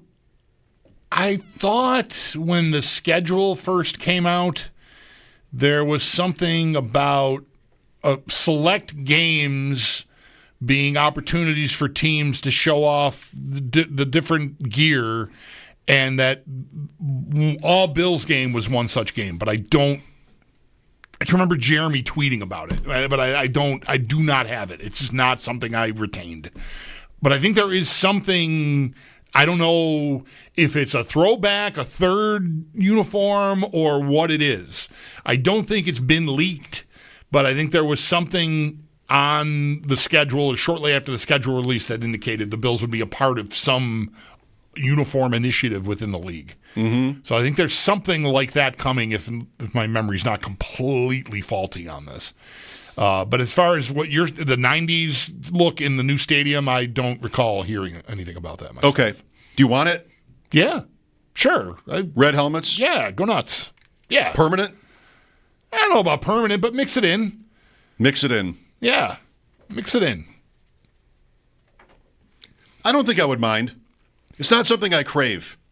I like when, like that team was so special in Bills history, and, the red helmets went into the 2000s, into the drought, but it's kind of like theirs, Never before Kelly, well, I mean, maybe a couple of years. Yeah. But still, like that. That's his team with the red helmets. And Allen has already established himself as a star, with the white helmets. Right. And I guess I kind of would 60-40 say, let's just play that out.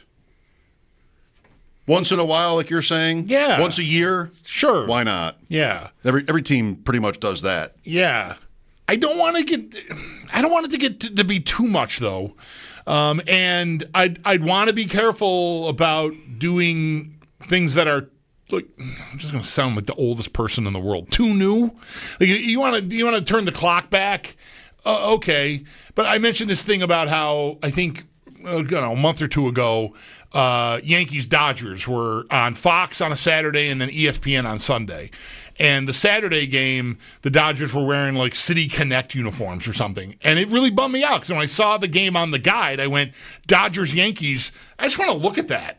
Yeah. I just want to turn that on my TV and just look at it. It's classic. And the Dodgers were wearing something like, no, you shouldn't be allowed to do that against the Yankees. You want to do that against the Astros or somebody? Fine. Astros. Who knows what the hell they're going to be wearing anyways? But Yankees, Dodgers, give me the World Series from the I don't need this. So I'd want to be careful about that with the Bills too. Like, don't overdo it.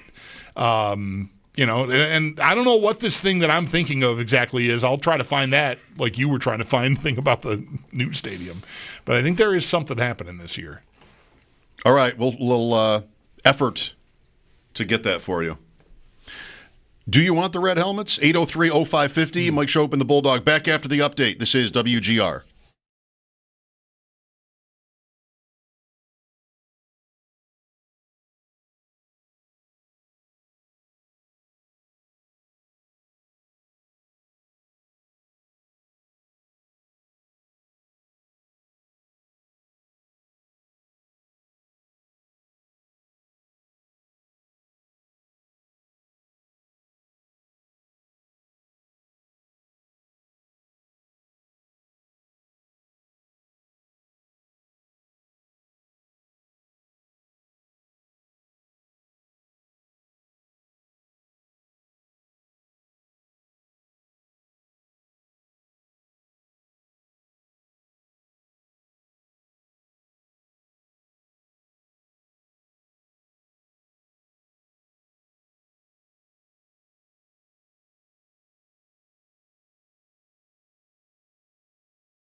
Sabres goaltender Alex Lyon spoke with the media yesterday. Arnold Paul Hamilton has more on why Lyon signed with Buffalo and which former Sabres in particular helped Lyon come to that decision up at our website, WGR550.com. We'll hear from Paul in just about an hour when he joins the show at 6 p.m. Bad news for the Tampa Bay Bucks. All-Pro tackle Tristan Wirfs, he's expected to miss the start of the season as he will be undergoing right knee surgery. And new uniform combinations were announced for this season. Washington unveiled what they're calling their Super Bowl-era uniforms. They're going to wear these 3 times this season. Twice on Sunday Night Football versus Seattle and Denver, and then on Christmas versus Dallas. And then the Saints, they unveiled an alternate white helmet that is going to be worn with their all-white Color Rush uniform. Early afternoon baseball today. Bisons drop 1 to Scranton 7-2, and the Blue Jays, their winning streak ends. They fall to the White Sox 2-1. Later on tonight, just after 7, the Yankees are going to host the Seattle Mariners, and the Mets, they're going to be on the road versus the Baltimore Orioles. That's your Paddock Chevrolet Sports Update. Paddock Chevrolet celebrating 90 years of being your hometown dealership. I'm Zach Jones for WGR Sports Radio 550.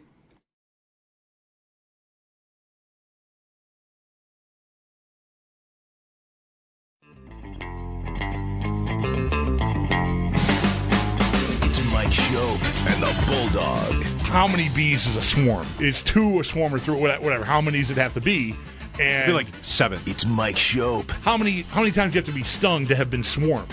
And I was like, dude, I got swarmed. I got stung only once, but I was swarmed. And the Bulldog. You insist you were swarmed. There were bees, man, like plural, big, lots of S's. Lots of E's and S's. Bees. That was not bees. Fun. Right. That was not fun. On WGR. Hey, man, that kind of hurt. Sports Radio 550. The show where at least one of us dares to predict Kansas City will lose 7 games this year. I don't know. I've reserved the right to change my mind, but right now I'm on the under when it comes to Kansas City. I like it. I don't want my name on it, but I like that you're there. I think it could be good for us. Good for our branding. The Chiefs, by the way, in the do you follow NFL fashion advice? I don't know. No, I don't. Was it that site that did the poll about the Bengals helmet? I think it was. That's where I came to know about this site. They ranked the Chiefs 18th in uniform power rankings. Tell me it's because they don't like the fact that there's no stripe on the helmet. I have no details to back it up. The lack of stripe is perfect and amazing on Kansas City's helmets and a few others around the league. Philadelphia, Rams, Cardinals. The Seattle still stripeless, or do they have a stripe now? I think they are. I'm not sure though. Actually, I'm thinking of the one in my basement, which is the silver original Seahawk. Right. Helmet that did not have a stripe. Well, while we're here, I can tell you that a very quick search on Twitter/X. You know, don't you love it when the results you're looking for are like 2 of the first 5 things that pop up? I typed in, you were talking last segment, you remember seeing something about 90s uniforms being brought back for the first year in the new stadium starting in 2026. And I said, I don't recall reading anything about that, but I remember around the draft there being something about a uniform series that the league was launching, but I don't have it, buttoned up. Anyway, I type in Bills uniforms 25, and first story up is from sportslogos.net. Love it. Bills are considering a return to their 90s throwback uniforms when they move into their new stadium. So there's your story. I didn't click on the story to get the details there, why they are asserting that or reporting that. But anyway, there's that. And then it's like two tweets down from that, Pete Goelli, COO of Bills and Sabres. Who's excited for a new uniform? This is April 25th, so right around the draft. Who's excited for a new uniform? NFL Nike rivalries coming to Buffalo in 2025. Another look for the final year. So I think that's going to be a specific matchup with a rival, and they'll have special uniforms for them, both sides, I assume. So it's a league-wide thing. Washington today came out with more throwback-y looking uniforms for 3 games. I don't know if they're rivals. I mean, they're playing Seattle in the first of these games, but they're night games. I'm excited about it. This happening. I hope we get this soon. so we can talk about it. Yeah, get an idea of what they're going to look like. Like, I don't know what. I don't even. I'm scrolling through here to see if there's any other mention and therefore speculation about what the rivalries series jerseys and uniform kits might look like, and I can't find anything yet. I think maybe they've kept it under wraps. I'll bet some people who are really into that part of the league and the Bills have thrown ideas at the wall, but I don't want to just get lost in that labyrinth right now. I'd rather wait for something that's like an actual official leak. So I don't know where we're going, like how adventurous that's going to be, or traditional, or what exactly it's going to be. The Bills have never, I'm pretty sure, gone back to their original uniform as a throwback uniform. What have they done for throwback? It's very similar to what they usually wear. The stripes are different, the standing buffalo. Right. It's pretty the shade of blue might be a little different on that. If I'm right, but they've never gone back like, the Steelers with the Bumblebee uniforms and the Packers, Chicago, the Jets have gone to like really funky early day versions of their uniform. The Bills have never done the blue and silver. Right. That they started. The first 2 years, the Bills wore silver pants, light blue, like the Lions. They looked like the Lions. And that was intentional. Mm-hmm. Ralph Wilson, Detroit, he liked that look. So silver and blue. And I would love that. How, tricked out would we be by that? How rattled would we be as fans seeing the Bills show up for a game in light blue and silver? Could we handle it? You think we could handle it? This one you want to get out soon so we have time to prepare. Right.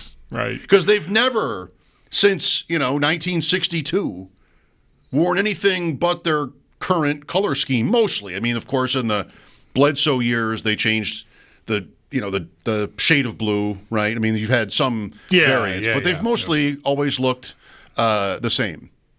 But I would love to see the 1960 uniforms make I really wonder what, I don't want to get lost in guesswork about it. It's funny, just as you're saying the thing about the silver and the blue, I'm coming across a picture of Keon Coleman in a white jersey with silver accents and a silver Bills helmet. Like artists make mock-up here of what a Nickel City rivalry jersey for the Bills could look like. All right. First one to weigh in. I don't know. There it is. Sort of coincided with you mentioning their heritage going all the way back to, I bet a lot of our audience, maybe for the first time, learned that the Bills ever wore silver and blue. And do people know the Raiders were black and gold? That I didn't know. I always thought they were silver and black. Original Raiders looked more like the Steelers. Wow. Into the mid-'60s. Like right around the same time the Bills changed. I don't know why they did. But, yeah, early Raiders cards and Bills cards, which, by the way, were never too, not many action shots in early football cards. Well into the 80s. I had my brother-in-law in town who's a card collector. You're not counting the offensive player standing there with his left arm out and the football high above his head. That was really only the quarterback. That's not an action shot. No, that's a pose for me, yes. My brother-in-law is a card collector, and he's been in town the last few days, so it was an occasion for me to get some of my old stuff out. And really, it's kind of incredible how ugly, not the card design so much, but just like how little effort went into the pictures. Mm-hmm. It was a long time before, baseball too, it was a long time before cards started to look like, that's a cool shot. Look up a guy, and I'm sorry, those of you who are driving can't maybe do this, but when you get home, remember a player named John Scorapan? Sure. Is that how you say it? Yep. Look up. That's how I remember hearing it back then. Look up his 1977 card. Can you do that? Sure, I can. 1977 tops. Like this one is sort of in a different category because most of these guys are just it's a headshot. But this guy has a water bottle that almost looks like it's stuck up his nose. It's not the most flattering image. Oh, yeah, that's the best they could do? That's awful. He's sitting on the bench. That's awful. Sitting on the bench, he's got his hand all taped up and he's holding a bottle. Yeah. Like what, the straw or whatever. The straw bends towards his mouth, so it's shooting the water in his mouth, but the angle the photo is taken from looks like the straw is going right into his nose. Yeah. Couldn't do better than that. You're this guy. You've worked so hard. I'm in the NFL, Mom. You're in the NFL. I got my first card. This is like the Almost Famous T-shirts being taken out of the box. Like, we're the shadowy guys in the back. Mom, look at my football card. Why do you have a straw up your nose? I mean, just it's horrible. Wait 1 second and have him put the bottle down and then just take another picture. They only took one picture, maybe? This guy, no excuse. Somebody on the sideline just shooting rolls of film, and that's the best they got. I know. I mean, was Lou Saban in the way every other time you tried to take this guy's picture? Like, what are we doing here? He was just never right. He was always obstructed. Not Lou Saban in 1977, but whatever. Who would it have been? Jim Ringo? Yeah, I think 77 so, Bills. Yeah. Like we could do better than this. Right. And even like when I started collecting in the 80s, it's so bad. The 80s set, I can't believe how ugly it is. Looking at that again recently, just very little effort went into the pictures until a few years later. Going through here, I found this one silver kit that could be not even close to what the Bills are going to end up doing, but a little more info on this rivalry series uniform that I'm referencing. Here's a tweet from some time back explaining a little more of it. Nike and the NFL have announced Rivalries, a new program elevating NFL rivalry games with specially designed Nike uniforms and fan gear. The AFC East and NFC West will be the first divisions to participate in the program for the 2025 season. So presumably this is games involving, the AFC East, the Bills and the Dolphins, the Cardinals and the Rams, whatever, that kind of thing. All right, so that explains Washington a little bit. Yeah, they're outside of that. Yeah, they're outside of that. Right, they're not involved in this initiative, at least for this year.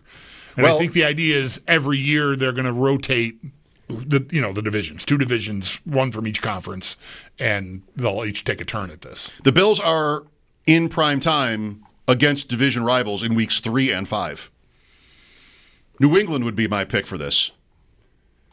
I mean, I doubt it'll be identical to their red, the Patriot Pat, or Pat, what's the name of the logo? Patriot Pat. Pat the Patriot is right, sorry. I'd like to see that. We've seen that a couple times. The Bills' red uniforms look like New England. I just was reminded of that scrolling through this uniform, again, hole that I have fallen into. And yeah, they wore red shirts, white pants against the Patriots. That was not a great idea, in my opinion, because they looked like the Patriots in their throwbacks, which didn't really jive for me, I think. I don't know. I think I probably had some company in that. So that's uniform talk. Yes. Uniform. It's been a while since we've taken the old uniform car out for a spin. I know. I don't remember the last time. Really, it's about the helmets. I think that would be. I mean, it seems like with the Sabres, you could get a conversation going about the uniforms anytime you want. Is that still true? Have the Sabres sunk to a point where we're not even talking about the jerseys anymore?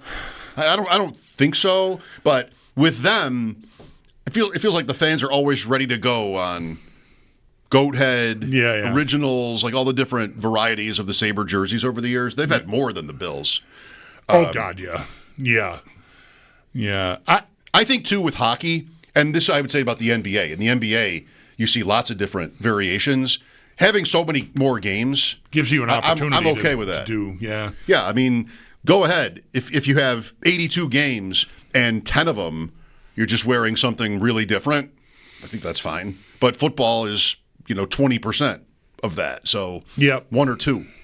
As much as I was open-minded eventually about the Sabres going back to the black and red design, I feel like having it be like roughly half of your home schedule is a bit much.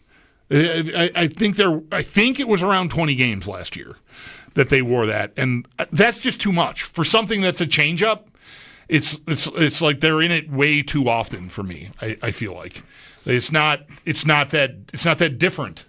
Like if it's every other game, what are we doing here? Like it's not that special. I feel like, and my recollection is it was around 20, but I might be overdoing that to make the point. To me.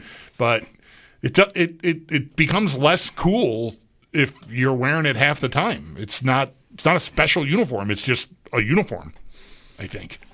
Yeah, it almost looks like it's normal. Right. So yeah, I agree with that. Not nuts about that. I'm not saying they need to take it away completely, but I just feel like you could make it a little more, I don't know, a little more special by wearing it less. There was a time somewhere in the drought with the Bills, I mean, at some very low point, when it had to be during Ralph Wilson's ownership, maybe 10 years into it. I'm not gonna remember. But I don't know exactly what you're gonna say. There was a time when I was kind of thinking they should just rebrand the entire thing. Right. Junk everything you've got. Everything. Change the name, change the colors, change everything. Because I kind of think, maybe this is silly, but I kind of think that when you're losing for so long, and this is the Sabres right now, like the logo and the colors, the whole thing sort of comes to stand for losing. That you see the uniform, and, somebody's perfectly able to see the Sabres' current main jersey and think of the French Connection. But that's a long time ago. And 14 years without the playoffs, maybe it just sort of comes to equate to losing. It seems like that can happen, I think, anyway. So there was a time with the Bills, like, yeah, respect for your history. I came to regret this because the history matters a lot in sports. And once you do that, this never happens, right? But once you do that, you've almost erased it. You're like a different franchise. The Sabres literally did this. Well, not with their name. No, right, but everything else, the colors, the logos, it all went away. And they won immediately. That's right. That's right. That's 97. And they had May Day, they had a couple of moments, but really they've moved. That's a good example of this. Like, that was 10 to 15 years of losing in the first round, just like not getting anywhere, despite, great players and a proud history and everything. Then they go to the black jerseys in the new building. Beat Ottawa in the first round. Division winner, semis the next year, finals the year after that. I mean, they were good. Yep. Throughout that. But by the time we got to 2004, they come out for that last game in the original blue and gold. And, people were really emotional about that. Right. Like that felt great. That did feel great. But they still then wore the black and red in 05-06 and then Conference switched finals. everything and then included the regrettable uniform redesign that was blue and gold that eventually featured the original logo, but it didn't match the pants because the blue was different from the... It was very confusing. Well, with the Sabres now, enough already with the Sabres now. Like, right. I'm not sure I want to suggest they should do that again. No. I mean, it's just, you go to a game and it's the color wheel, like in the crowd. It's all kinds of different, it's everything is represented. And, enough already with that. But, yeah, that's right. When they did that, new building even just exponentially, adds, like, you've never seen any of this before.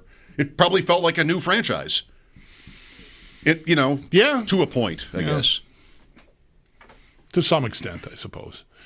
So, yeah, I mean, we'll that's something to maybe, I don't know when we'll find out. I doubt it's right before the season. Like, at some point here in this dead zone, it might make sense for the league to release or leak some of these uniform designs and which games are going to be featured. Is it the Dolphins game in week 3 or the Patriot game in week 5 or even the Jet game, which is at the Jets at 1 o'clock on a Sunday, so I'm going to rule that one out. Those other 2 games are night games against your division rivals. I bet it's one of those 2 for sure. Early in the year, Dolphins or Patriots, primetime. Well, you are seeing some of that today, just not in the same exact category, but that's what Washington and New Orleans did. New Orleans with the white helmet, I'm fine with that. I am too. It's funny how much Steve Bennett is a big Saints fan, and I'm following him, and he just couldn't hate this helmet more. Like, what are you doing? The other one is iconic. Just wear it all the time, and I'm over here going, I kind of like the white helmet. I like when the Saints, if they're going to wear the white helmet with like the white jersey with the bold gold and black trim. I really like that. Me too. I think it's a very good look. Me too. Yeah, some, like, the Browns come to mind here. And they have a long history and way back a lot of winning. But, I mean, come on, it's before the Super Bowl was invented. the Browns. Yeah, that's right. And the name is famous, and the look and everything like that. They haven't changed it too much, right? But that could be a team where you'd maybe propose. Junk it all. Could we just start fresh with different everything? The Browns are talking about a dome.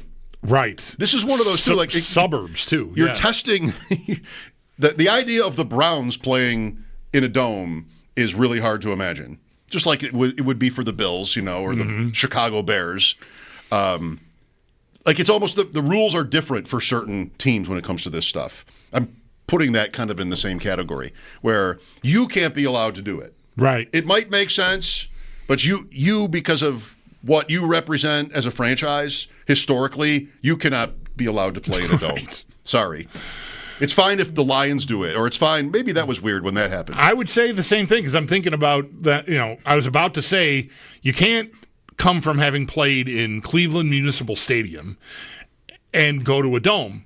But the Vikings are on to a second dome already after having grown up playing in a place as dumpy as Municipal Stadium. The Met was a weirdly shaped. It was an odd duck for a stadium. Minnesota, yeah, because the teams were on the same sideline. Yeah, the whole thing just looked weird. The way it just was not a classic bowl stadium. Is all I'm saying, really.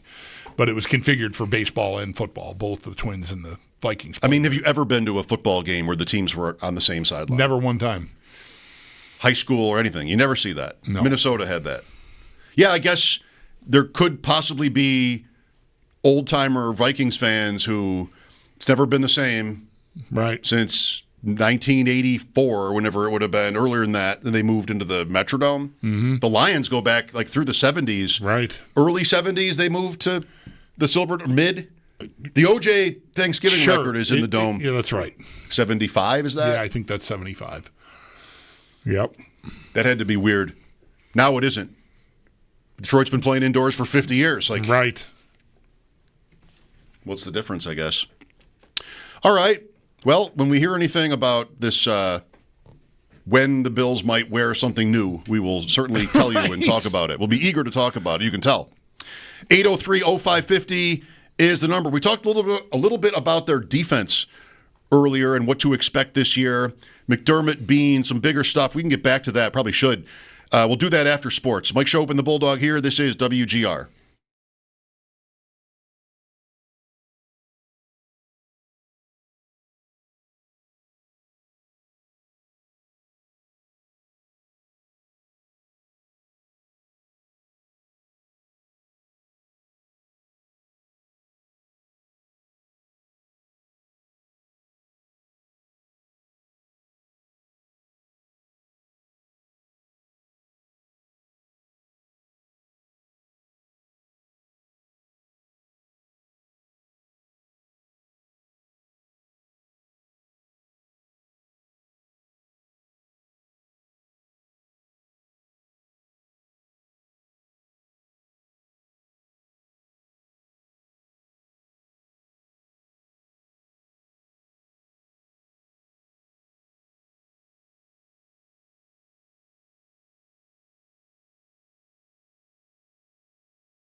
Schopp and the Bulldog.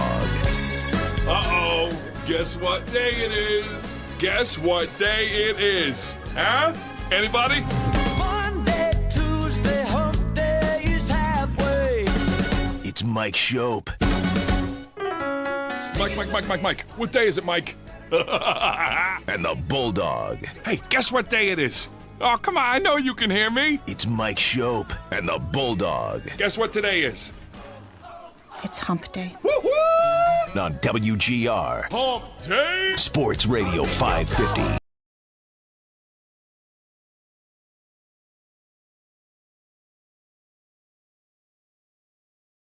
Coming up in just about a half hour, Paul Hamilton will join the show to talk more on the Sabres. Their newest goaltender, Alex Lyon, spoke with the media yesterday. Paul also has more on that at a piece up at our website, WGR550.com. Bad news for the Tampa Bay Buccaneers today. All-Pro tackle Tristan Wirfs, he is expected to miss the start of the season. He is undergoing right knee surgery, and a number of new uniform combinations were announced today. Washington, they're going with what they're calling their Super Bowl-era uniforms. They're going to wear them 3 times this year. Sunday Night Football versus Seattle and Denver, and then on Christmas Day versus Dallas. And the Saints, they are bringing in a new alternate white helmet that is going to be worn with their all-white Color Rush uniform. Some early afternoon baseball today. Bisons drop 1 to Scranton, 7-2. The Blue Jays do the same to the White Sox, 2-1. And then later tonight, just after 7, the Yankees host the Mariners, while the Mets, they were expected to get going just after 7 against the Orioles. That game, though, has been postponed due to weather. It's going to be made up as a doubleheader tomorrow afternoon. That's your Paddock Chevrolet Sports Headlines. Paddock Chevrolet celebrating 90 years of being your hometown dealership.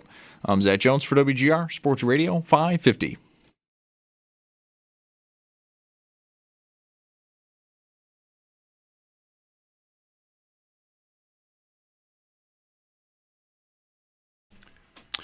Welcome back. We had a good conversation earlier with a Texans guy, John Harris, sideline reporter.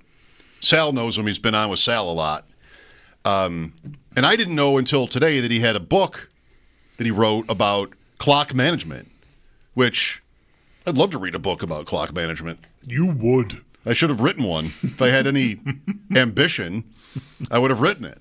I mean, it was music to my ears. He said so many things that I've thought and said and we've talked about for forever, you know? Like the point that he made that you hear people make about Madden players. Greg Williams was the Bills coach when I was making that point. Like, just get somebody who plays video games that knows how to manage the clock and how to use their timeouts. Because this guy doesn't. And that didn't happen. And, you know, it took forever for football, like all the sports, I guess. We talked a little bit about this kind of thing yesterday. Get to a point where they bothered, really, that's the word. They bothered with the strategy stuff. And instead it was, you know, John Harris earlier made the point, again, it's correct, how he was a coach, he said. And the last thing you would ever learn coming up as an assistant and doing all the, you know, other jobs along the way on the career path would be this. The actual mechanics of running the game. That's right. When to use timeouts, when to use challenges, fourth down, all that stuff. And so why wouldn't it always have made sense for the NFL to use people who do know that stuff instead of just assuming that because he's your head coach, he would know what to do. Right. Like, why would that ever make sense? Sort of thrown in with the meal plan. Like, you're our coach. You're in charge of that. I hope you know how to do it. Good luck. It is what happens. Like, I think of baseball first, but certainly true in the other sports. Basketball, definitely. It's gotten so specialized. Like, all the stuff, I mean, I haven't thought of a fraction of it before it showed up. But all these kinds of things, teams now usually get it right, you know? And, you know, maybe saying it that way, that's not how everybody would put it. Like much of it's still debatable, right? These kind of strategy points. But like basketball teams just shooting threes constantly. Mm-hmm. Well, it's worth 50% more. Why not just shoot threes?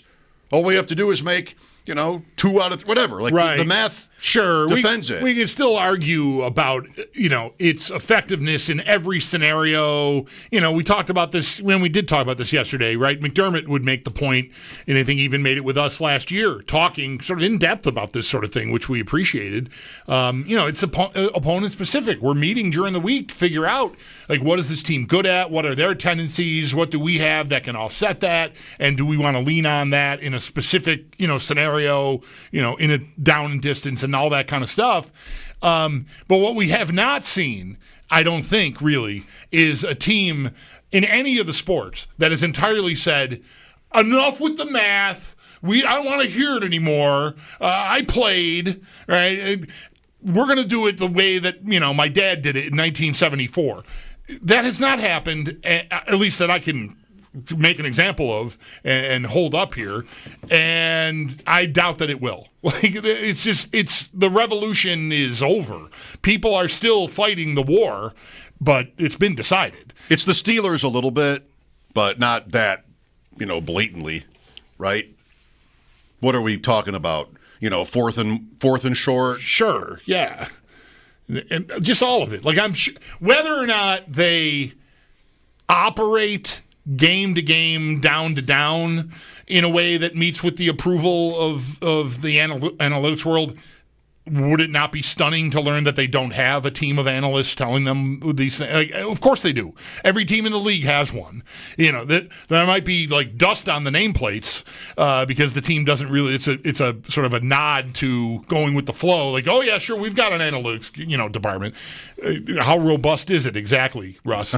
But I think everybody is paying attention to that part of it. I don't think you could be keeping up with the times if you aren't. Yeah, and I started to say, while I appreciate that, that the Bills, it took the Bills a while, but while I very much appreciate, okay, like now we're cooking when it comes to this stuff with them. It's a little boring. Sure. If everybody does it, it's a little boring. Like, sports have to change the rules to offset these kind of data-driven, newer strategies. Baseball is the one for this. The shift, the size of the bases, how many times you can throw over. These are all things that they changed because teams had gotten smart.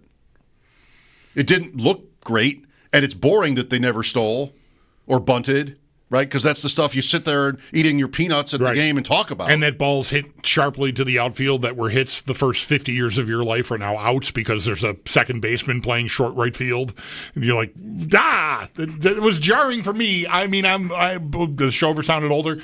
Every time that happened until it stopped, it was like, that should have been, it was exasperating for me as a baseball fan. Well, it'll come down to... These things will come down to, like, that point. Not just... It'll come down to the entertainment piece, Like, thinking about our conversation yesterday about fourth down and teams going for it more often and how much easier, I want to say, the early downs can seem if you're planning to go for it on fourth, to get to fourth and short. So you would do that. What if everybody does that now? And punting becomes not this year, but over time, punting becomes rare. You'd only punt if it's 4th and 25 or something like that. What if we get to a point where everybody's so good at this that punting, you only have it like a couple times a game or something? Would they do anything about it? Would we like it? Because punting is boring and this is better? Would we necessarily like it? Or would it be, your word, jarring? Like, would it be... We got to get back to some better equilibrium where teams really have a decision to make. Yeah. Because now we're venturing into a point where, like I said yesterday, we talked about, it's to be expected that a team is going to go for it. And there's really not much to talk about it, and you can't have the argument anymore. Because here, I've got a piece of paper that says my win probability is greater if I do it. So what are you going to say back to me? I don't care. I still didn't like it. Yeah, that's all you can do is sort of like, I don't care about your math. Right. And that's kind of what we used to sound like. Right. So I wonder if it would ever if football would get to a point where maybe there's a better example for this that I'm thinking of. If everybody goes for 2 all the time, do they just sort of make it only doable under certain conditions? The score, ban the extra point. I mean, ban the 2-point. I don't know. I wonder what, because it's kind of all gone.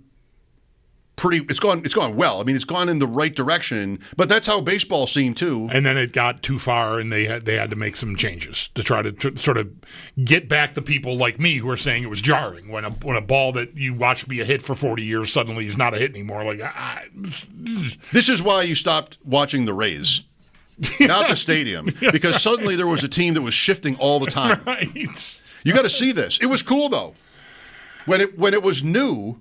And you had one team, and we're debating like whether or not it's a good idea. I mean, the shift wasn't invented by the Rays; it goes back forever. Sure, but like so obviously like that, not using a left fielder when a left-hand hitter is up, and just having 5 infield stuff like that. When it was new, you wanted to see it, and think about it and talk about it. Then it was like, all right, on every single play, my third baseman is going to go play right field if there's a lefty up, and man, maybe we got to fix this. Which I didn't like the idea of banning the shift, taking it away. Yeah, but I can't. I did. Yeah. You did, Yeah. Because it just didn't seem like how it should naturally happen. We're evolving, and we've learned that this is more effective. So why does this player have to be on this half of the field? Yeah, they decided. I think I like it, but nonetheless, yeah.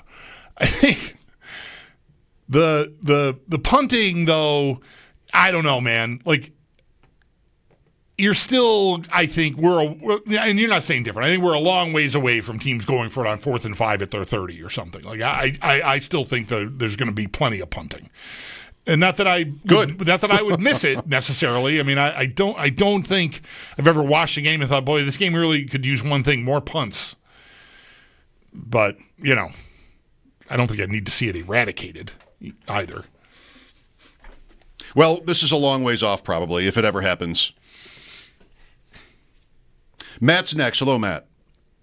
Hey, guys. How you doing? One thing with the analytics that I've always, looked at is that when they're talking about percentages, they're talking about percentages over, like, huge sample sizes, not like, a single game or, like, a couple plays in a game or even, like, a season. So if you're looking at something that says, like, 54%, then, yes, analytics favor it. But, on any individual play or, even in the season or game or whatever, those analytics don't necessarily aren't going to play out like 5 out. You could not get them any of the times you go for it. And then maybe the next game you get it all the times you go for it. So on any, it's like kind of flipping a coin. If you did it 50 times, you're not always going to get 25 and 25. But if you did it like 50,000 times, it's probably going to be, a lot closer to 50-50. So what do we do about it? Is your point that it shouldn't be as popular? That's a good choice. Most of the time, but at the same time, you could make the right decision and still get fired as a coach because they didn't work out during a season. Oh, of course. Sure. I mean, that's everything in sports, right? Like, that's the draft, too. It's got to work. But at least this way, you can defend it in a logical, provable way, where before you couldn't, and nobody tried to. All that sufficed was, all that coaches ever talked about was like they know from experience. And I mean, it's not really that long ago that this kind of thing was just an absolute foreign concept. What are you talking about? You'd get, I know it from experience, you just get dismissed because of who you are and what experience you lack, not what you're saying. Yeah, who you are and what you're not. Right. Mostly. Right. Yeah. But then not what you're saying, and that's no good. Right. So, I mean, the fact that it's years, that's always been true. It's right. It's years of data, and that's worth something, But, of course, it will not always work. We know that. Mike Schopp and the Bulldog here. Thanks, Matt. We'll have Paul Hamilton on at 6. This is WGR.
Listening or watching. Oh, sure. We have new lighting in here this week. Right over there. I have still not. Today's a little easier because the light is over there, closer to me. Yeah. But the last 2 days, I had not figured out how best to get out of here, whether to go basically between the light and the table or around the light. I was having that problem yesterday. Yeah. But today, it's alleviated. The light has been moved. Okay. Good. And I'm happy about that for one. Good.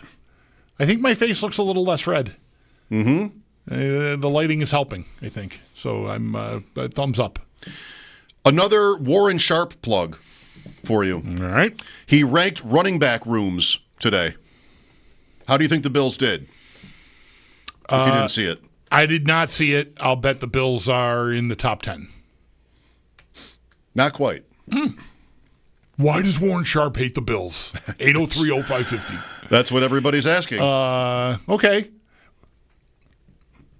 Where do they come in? 12th. Who's better? 12 seems generous. I wouldn't have predicted top 10. I don't think I would have ranked them top 10. I haven't done this. Yeah. Thought experiment here, but running back room is interesting too, because I wonder if you get penalized for not having depth. Like if you have Bijan Robinson, well, they have Algier. Who's a better? Barkley. Barkley's your running back room. You know who the backup is right now in Philadelphia? Kenneth Gainwell. He left. Will Shipley. Darren Sproles. And Darren Sproles. Will Shipley is number 2. Like that's who you draft as a Barkley handcuff. Right okay. Now. All right. And they're ranked second. So they're not being penalized for this, apparently. Weighed severely for the starter being having such prowess. Yeah. I thought the Bills would rate well because they've got all the roles filled pretty capably. Cook is not a horse, but they don't need him to be because they got Ray Davis, and they don't need him to be out third down back because they've got Ty Johnson, and I think those are good boxes to have checked. I'm not delusional. I don't think about Cook's value within the league. Like where did he come in some ranking already this week? 8th or something. I don't even know that I would say him on his own top 10. But the room, I would have thought. But I'm not analyzing this in the criteria that Warren obviously is. The Bills maybe get more credit than most for the players they have behind Cook. I think that's what would 2 guys would help a lot. Yeah. Lions 1. The Lions have both. The Lions have, Gibbs, I think, is a star, and they have Montgomery. So they've got both. They've got the great running back and then the very good complement to him. Mm-hmm. Philadelphia, it's just Barkley. Atlanta is 3rd, Robinson. Algier is pretty good to go with him, but, sure. It's Bijan Robinson. Should probably play all the time. Baltimore, Henry, and then Miami is 5th. That's interesting. What is that now? Achane and what? So they have Jalen Wright right. from last year's draft, but he did nothing as a rookie, really. Like I'm not even sure he's safe. Ollie Gordon from the draft, late pick or not even picked. I think he was a late pick. Not sure. Mostert left for Vegas. Raiders 7th here, by the way, with Genty and Mostert. And I think that's kind of it for Miami. I'm maybe forgetting somebody. But thinking of drafts, like Jalen Wright does get drafted as a backup, as a contingent value if Achane goes down or something. That's kind of it, though. That's a little high for me. Yeah. Is he great? I'm just buzzing over to their depth chart here, and Alexander Mattison is there as well. Right. He was a free agent from Vegas, and this draft pick you mentioned, Gordon, was a 6th-round pick. Madison never gets drafted. Yeah. So that's it. There's one other guy, free agent, street free agent, it's Nate Noel. But who great? Achane? I don't know. Last year, his efficiency tanked a little bit. That whole offense tanked last year. But, man, as a rookie, he was dynamite. Against the Bills, both games, too. Yeah. 2 touchdowns in the first game. That's coming off the 70 points. And then in the finale, is that the same year? I think so, yeah. He had a great touchdown run in the game against the Bills, Week 18, Achane. Maybe he's great. I don't know. He's still young. The Rams come in 13th. Bills 12th, Rams 13th. When did we do yards per carry stuff? Was that yesterday or Monday? The Rams were near the bottom of the league. The Rams are weird. Kyron Williams plays the most snaps of any running back in the league. Not that he's super big either, but, he's big enough, can handle the work. But under 4 yards a carry, I think, as a team. And for backups, you've got a couple of young guys that haven't done anything yet. Blake Corum. Right. And then Jarquez Hunter from this year's draft, but that seems high. Yeah, that room being one behind the Bills makes the Bills seem to me like they should be higher. Okay. The Jets are behind the Rams. Man, I think their guy is great, but Breece Hall. That's at Warren Sharp on Twitter, at Sharp Football. He'll be on the show on Monday.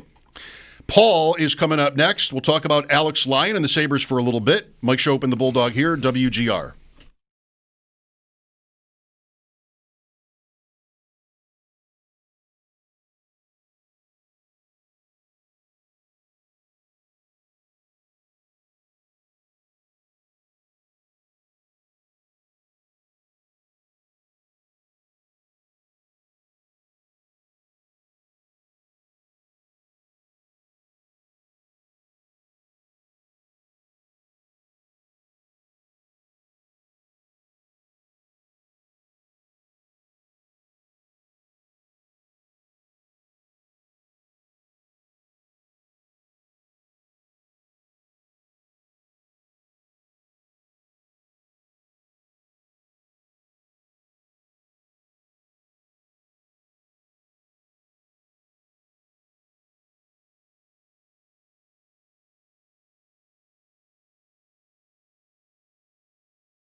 We've been living in sin so long, all the feels are gone. Fella stopped me on the street last night, said everything's alright. Roller coaster, make it through the day upright. It seems your meal ticket is gone, but life goes on. I could never imagine something better. Yeah, right. Now you're cooking on high heat in the middle of the street. Roller coaster, take me to a better time. Let's go. All sing your high line with the roller coaster of life. Yeah. It's time to all choose your timeline on the roller coaster of life.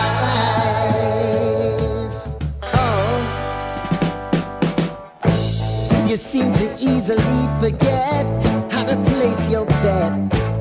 When everyday life gets you down, you gotta steal the crown. Got to own it. Don't bitch and moan about it, please. God forbid you scrape your knees, and it's nothing to sneeze at. Oh, I've told you over and over again. You gotta get both hands around it and make your own plans. Roller coaster, it's taking over, it's about time. Oh, all sing your high line on the roller coaster of life. You've got to all choose your timeline with the roller coaster of life.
Sabres goaltender Alex Lyon spoke with the media yesterday after signing with the Sabres. Our own Paul Hamilton has more on Lyon signing with Buffalo and which former Sabres helped Lyon come to that decision up at our website, WGR550.com. And for more on this, do stay tuned. Paul will join the show next.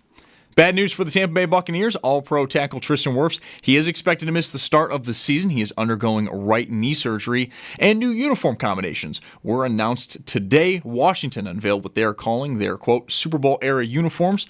They're going to wear them 3 times this season, twice on Sunday Night Football, Seattle and Denver, and then on Christmas Day when they take on Dallas. While the Saints, they unveiled an alternate white helmet that is going to be worn with their all-white Color Rush uniforms. Early afternoon baseball today, the Bisons dropped one to Scranton 7-2, while the Blue Jays, they fell to the White Sox 2-1. Later tonight, just after 7, the Yankees host the Mariners, and then the Mets, they were scheduled to take on the Orioles, but that has been postponed due to weather. That'll be made up as a doubleheader tomorrow afternoon. It's your Paddock Chevrolet Sports Update. Paddock Chevrolet celebrating 90 years of being your hometown dealership. I'm Zach Jones for WGR Sports Radio 550.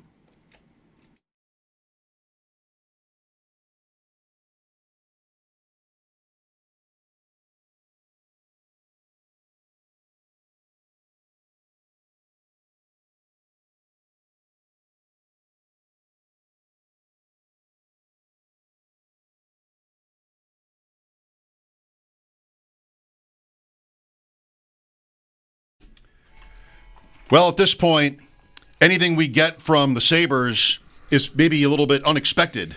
Certainly if it's something big, needless to say. But the draft is over, free agency mostly over, and it's, I think, mostly break time. However, yesterday, the new goalie spoke, Alex Lyon. Paul Hamilton with us now to reflect here on the Wester Hotline. Mike Schopp and the Bulldog. Paul, so what were your takeaways? Well, when he was investigating, he actually knows 2 goaltenders that have played with the Sabres. Way back when he first started with Lehigh Valley, he was with Dustin Tokarski. And then with the Red Wings very recently, he was with James Reimer. So he wanted to talk to both. And I remember James Reimer last year really liked playing in Buffalo. He liked his teammates. He liked the team. And he hasn't signed anyone. He hasn't officially retired, but I kind of maybe get the impression that maybe he is retired, since he was telling Alex Lyon, if you want to go to Buffalo, fine. I'm not going, because it doesn't sound like he's playing anymore. So, right. And he was very undecided, at the end of the year. So, both had glowing recommendations of Buffalo, and he said that was one of the biggest reasons why he went, because he trusted both those guys, especially James Reimer, in their evaluation and the opportunity he might get here. And that opportunity should be backing up UPL, you think, Paul? I mean, I suppose there's a scenario where Devin Levi comes in and is undeniable or something, and they've got to make maybe some tough decisions. I don't know, maybe even risk exposing Lyon to waivers like they did with Reimer last year at the beginning of the year, and eventually lost him and then reclaimed him and got him back. But I would expect that this guy looks like a good understudy, but also leader for young goalies, right? Yeah, absolutely. And he said early in his career he wasn't that guy. He was kind of against the other guy. He was in competition against him. And he said that was the wrong way to be. And he said he's complete opposite of that now. He said goalies have to support goalies. And he said whether you're the starter, whether you're the backup, whatever it is, you got to go out there and do your best. You got to compete with each other, but yet you have to support each other too. And he said that's just something he needed to learn along the way, and probably one of the reasons why, as he talked about, that he really didn't get chances to play the last couple of years. I mean, his season high was 15 games in the NHL, which was with Florida, and the only reason that was is because he got red hot right at the end of the year. Remember, he was rode them right to the playoffs, right?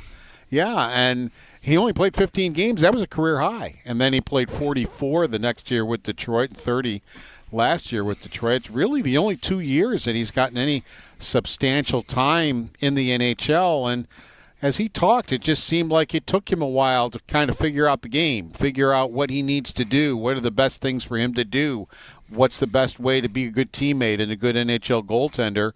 And he's figured that out. And as far as I'm concerned, Yeah, Luukkonen's the starter. I probably would have him the starter too, but you can't wait.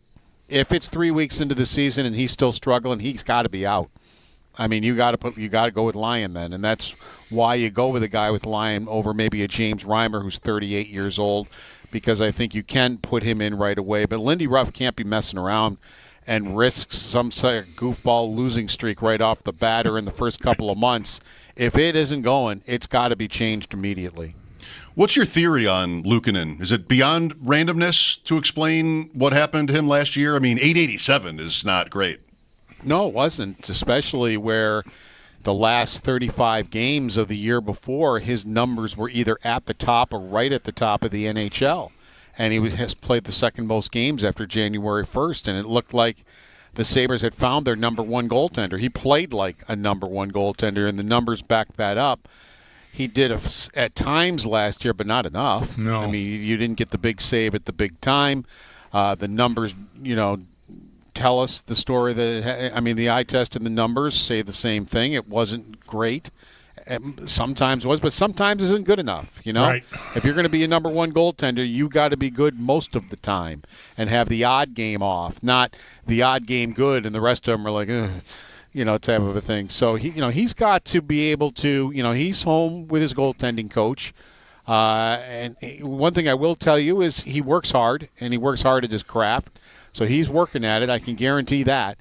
And whether it translates back into what we saw not last year but the year before, well, only time's going to tell us. Yeah, it's so crazy, Paul, that so much changed. And I'd love to know, really, from his perspective, and maybe even their goaltending staff, like what they see in front of him, like what was different. Because when he broke through and earned that contract extension season before last, we talked all the time here, I remember, with you about how under control he was. Like, he must be stronger because he's getting places quicker but under control. And there's a lot that goes into that. There's athleticism and training and strength and like all that, physical. But there's also... that's got to be in sync with what you're seeing on the ice, too, right? Like reading the play, anticipating where it's going, that goaltender supercomputer. And, if there's too much noise in the way, interference, then the computer's going to glitch. And you're going to be late getting to a place, so you're going to have to slide faster than you want to, which means you're going to be out of control. And then everything just starts toppling, right? Now recovery is harder to get back for a rebound or to the other side if you need to because the play went behind the net and around and whatever. And there were so many times last year, I'm not even thinking of goals, but just plays in games where I'd be like, oh, no, oh, dude. Like, what, no. And some were goals. Yes, sure, plenty, unfortunately. But I just wonder if there was something physical that happened with him or if it just wasn't, locked in for him like it needs to be from a vision standpoint. And if there's noise that the Sabres can do a better job of trying to control or minimize in front of him. Bulldog, you must have been listening when I was on with your son, because I asked him some of these questions. Okay. He said a lot of what you were just saying when we were on together. Yeah. Well, we do share a roof. Yeah. But it's true. I mean, obviously. Yeah, I watch a lot of games with him. We talked about Luukkonen almost every night we were watching a game if he was playing. Like, what's going on there?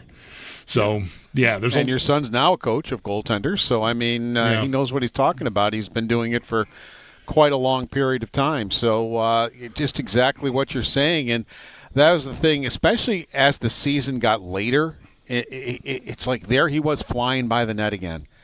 And it's like, I thought you got rid of that. Yeah. I thought you were past that, where, you all of a sudden you overplay it and you're totally past the net by when the play happens. And it's something he worked on and got better at, but he slid back into it again. So, again, that's something I'm sure that he's working on right now this summer. I wonder how much teams sort of altered, found something, right? It seems like they're studying everybody, right? They're studying these goalies. And I wonder if there was something different about the way, like they found a thing that they could exploit. And once the Sabres realized it and Luukkonen realized it, you're trying to adjust on the fly. And again, the whole thing is very intricate. So it doesn't take a lot to disrupt it. And I just would love to know like how those counteractions are taking place and shaping up. If indeed I'm right. I mean, I'm just speculating here from what I saw, largely on definitely. TV. But. And I'm sure his goaltending coach in Finland saw it too. And that's one of the things, they're working on. And, and it's going to be very interesting because, as I had said the whole off season, they can't. I know they say they can, and they're confident in it, but I just didn't. You can't go into the season with Luukkonen and Levi. You just can't.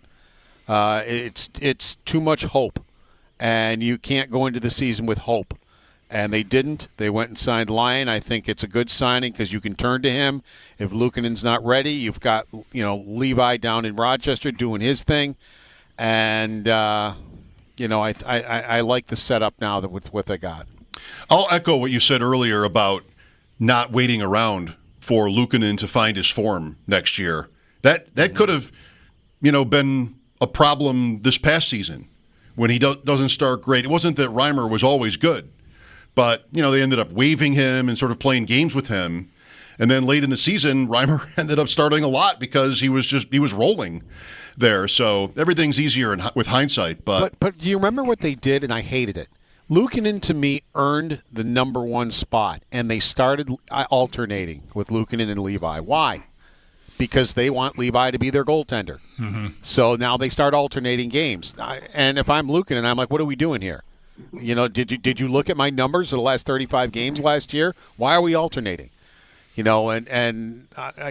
don't know if that was the problem with the way they started. I don't know how he felt about it because he never really wanted to talk about it. And it's just like, I'll play whenever Lindy Ruff tells me it's time to play. But this obsession that Kevin Adams has to make Levi his goaltender, he's done it twice now and failed both times. And I'm not saying it's going to fail all the time. He eventually might be a very good goaltender in the NHL. I don't know, but he certainly wasn't rated the 2 times he was handed the job. Paul Hamilton on the Western Hotline with us here for just a few more minutes.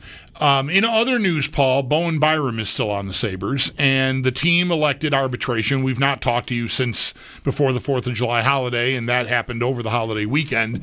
After Byram turned down the opportunity to file for arbitration, the Sabres did. So I think fans probably have some idea what that means. It's been said a lot and written a lot. Mm-hmm. He's no longer available for an offer sheet. I'm curious if you think the Sabres, I don't know, did they talked about saving the money in case of an offer sheet, but they, to an extent, ended up, largely, entirely controlling whether he could get an offer sheet by taking this action. So I'm sort of wondering why save the money. But nonetheless. Well, they're not Kreskin. I mean, they didn't know that there wasn't going to. I mean, they were prepared for an offer sheet, and there were people who thought that the Sabres were going to get one, and it didn't. So they were ready for it. In other words, so we'll see how this boils out. I mean, I have no opinion on it right now. I mean, I think they did a good. I mean, no opinion on the whole thing. I think they did what they should have done by taking him to arbitration. It took offer sheets off the table, and now, even when you're making a trade, you will have, a financial idea now of what you're up against. If you're going to trade for Bo Byram, is it going to be a 1-year contract? What's the amount? Is it going to be a 2-year contract? What's the amount? And that's his decision now. He and his agent can decide if it's going to be 1 or 2 years, but at least you'll have financial certainty with what you're dealing with, whether it's a trade market. And, I know a lot of people are already with the wisecracks, what is $13 million? Well, let's find out what if he signs, he's going to take part of that $13 million, maybe $6 million of it. Who knows? Right. Whatever. Or if he's traded. Well, theoretically, you're going to get 1 or 2 players back who are going to take part of that. So let's see what it is. I doubt it's going to remain $13 million. Right. That means you traded him for draft picks. Right. If it remains $13 million, and then that's crazy. They still have Timmins and Levi to sign too. Right. Yeah. So, and Timmins a couple million maybe, and Levi's contract, as far as it goes against the salary cap, will be in Rochester unless it's a one-way deal. And one-way deals actually doesn't go with, part of it would, depending how much it is. And one-way deal just means he gets paid NHL salary if he's in Rochester. So, it's so I'm kind of reserving judgment on how this. Sure. Yeah, how this mess is going to end up. There's so many ways it can end up. That it's just like, okay, let's find out how they do this, and let's see what the final result is. Then let's figure out if it was a huge mistake or not. But as far as taking him to arbitration, I think that was the right thing to do. It took the offer sheet off the table, and now he may wind up playing here another year or two. I don't see the harm in that actually, unless you wind up getting him for nothing. Now you can, if he elects a 2-year contract, you can elect to negotiate after the first year, like we are with Tuck right now, or you could trade him. And the other team could elect to negotiate, that last year to a long-term contract. So it's not like if he elects 2 years, he's going into free agency unrestricted. There are ways you can stop that if he agrees to terms. So or trade him and is at the trade deadline and get something for him if somebody wants him as a rental. Right. And you can still trade him now, of course, and a team, just like the Sabres can sign him to an 8-year contract extension if they want before this arbitration hearing. There's room to do that. Well, the Sabres would have to do that. I think it's a 7-year. Oh, because it's the acquiring team doesn't have that. But they can do that. But the Sabres could actually make the contract sign and then trade him. Yeah. Right. This arbitration is the worst, isn't it? Like, that's where the Sabres will stand up and say all the things about Byram that they don't like. After they've sat here for how long, and I don't think they're lying. I think they love Bo Byram as a player. I don't think they're lying with that. But then you got to go to arbitration and say you don't love him as a player. Right. I mean, so yeah, Mike, you're exactly right. And there are sometimes hard feelings. Players sometimes leave the arbitration with hard feelings. And it's almost like politics, the way politicians talk. Boy, I don't want to say a name and have it be wrong, but there's a former Sabre I can remember there being a story maybe years later. This player admitted, I didn't the arbitration thing. I would like to I wish I could have avoided it. Dumont. It just hurt me. There were a couple of them actually, much. And I don't remember the names of. But there's more than one Bulldog. Well, Dumont, they turned their back on his award, and he went and left as a free agent. Right. But that's not who that hurt. Tim I know Kennedy, he was they hurt, turned their back on. But I can't remember who it was. And Darcy Regier told Tim Kenny's agent, if you get more than $1 million, we're walking away. Yeah, this wasn't so much a scenario where they walked away from the award. It was just the process of the hearing the people in charge tear the player apart, but it affected the player. It left a mark. It would have been better for me not to sit in a room with my bosses hearing how much I suck. That is familiar to me, too, but I don't remember who. Yeah, I don't want to say a name. I don't want to guess. Yeah. Hodgson, did he go to arbitration? That's the name I was thinking of. Maybe it was him. Maybe it was him. We're both thinking him. I don't know. Ay. All right, Paul, would you like to see the Bills return to red helmets? No. You're against I like that? the white ones better. All right. I've always just liked the white ones better. I wouldn't mind seeing that blue one that Josh Allen, not on a regular basis, but for a game or something. The one he wore at the practice a couple years ago? He's rolled that out. I think that's kind of sharp looking, but not as full time, just as a, whatever uniform they might want to wear that with once. But no, I like the white helmets better than I like the red helmets. I never really cared for the red helmets. Just like I never cared for the blue pants and white jerseys. If it's blue pants and blue jersey, I'm fine. But the blue pants and white jersey, I think, is one of the worst uniforms in the NFL. I think it looks awful. I don't mind it, and I hate the all blue. I do too. Yeah, I don't know how it is. My favorite would be the all white. Yeah, same here. But I would take the all blue over the white top and blue pants. I'm not like a huge fan of the all blue, but I would take it over the white jersey. I'm okay if they go to the red helmet again, but I would admit that the thing that soured me a little on it is how they changed the striping on it during that Bledsoe era. When the uniform change came, they kept red helmets, but they worked that sort of yucky blue into the center stripe, and I just never liked that at all. What was the deal with Joe Ferguson when they originally changed? Was it there was too many white helmets and he couldn't? The whole division was white helmets. That's a story. Except the Jets. Yeah. They've had white helmets at times too, but the Dolphins, Colts, and Patriots all had white. I wanted to make sure I was right on that it was just too many white helmets running around the field. Too many white helmets. Imagine if a guy said that now. I mean, I don't know if Ferguson went public with that. It's always the story I heard. That's the legend, right? He was asked about it. Yeah, Okay. I mean, he was definitely asked. I don't remember what he said, but that is why the Bills did it. I just wanted to make sure I was right on that before I said that as fact. But that's why they did it. Like, what if Tua would say that? No. Right. Hey, we need different helmets. I'm struggling with the white helmets and all these division games. I'd like to see that. It would just go over so badly. Right. You know? All right. Thank you, Paul. Take care, guys. All right. It's our Paul Hamilton on the Western Hotline. His appearances with us brought to you by Equitable Advisors. Planning for your future is about more than just money. Let Equitable be your guide. And by Relax Honda. Relax, we got this. I'm on a roll not reading that. That was you knocking? That was me. His appearances are always brought to you by, and I started to do the outlet liquor thing in my mind, and that's why I tapped. That was me resetting.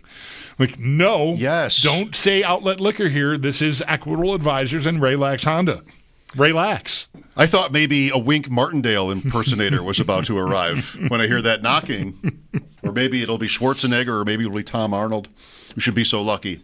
Washington is calling its tweaked uniforms the Super Bowl era.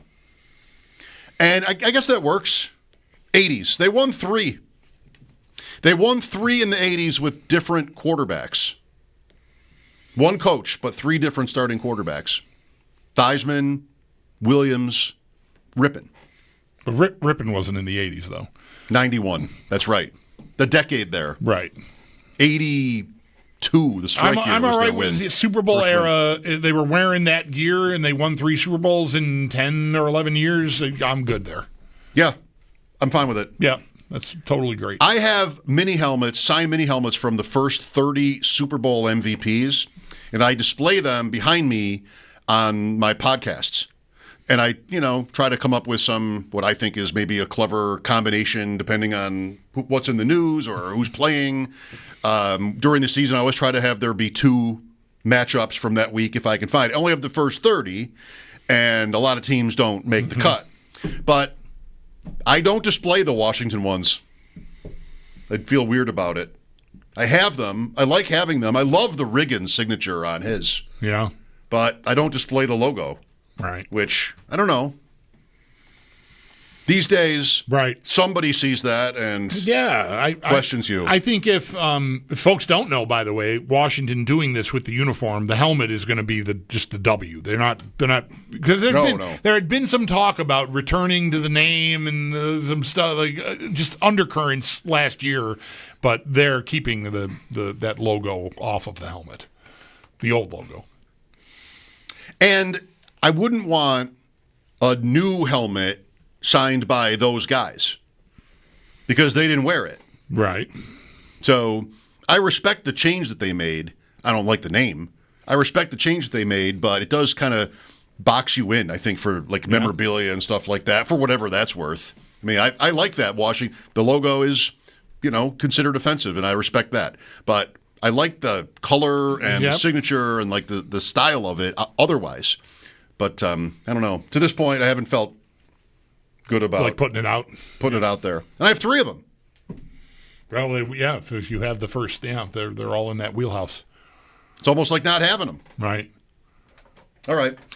We talked earlier with John Harris from the Houston Texans broadcast team. It wasn't all about Houston. We had a good conversation about a book that he's written. That's coming up next. Mike Schopp and the Bulldog, WGR.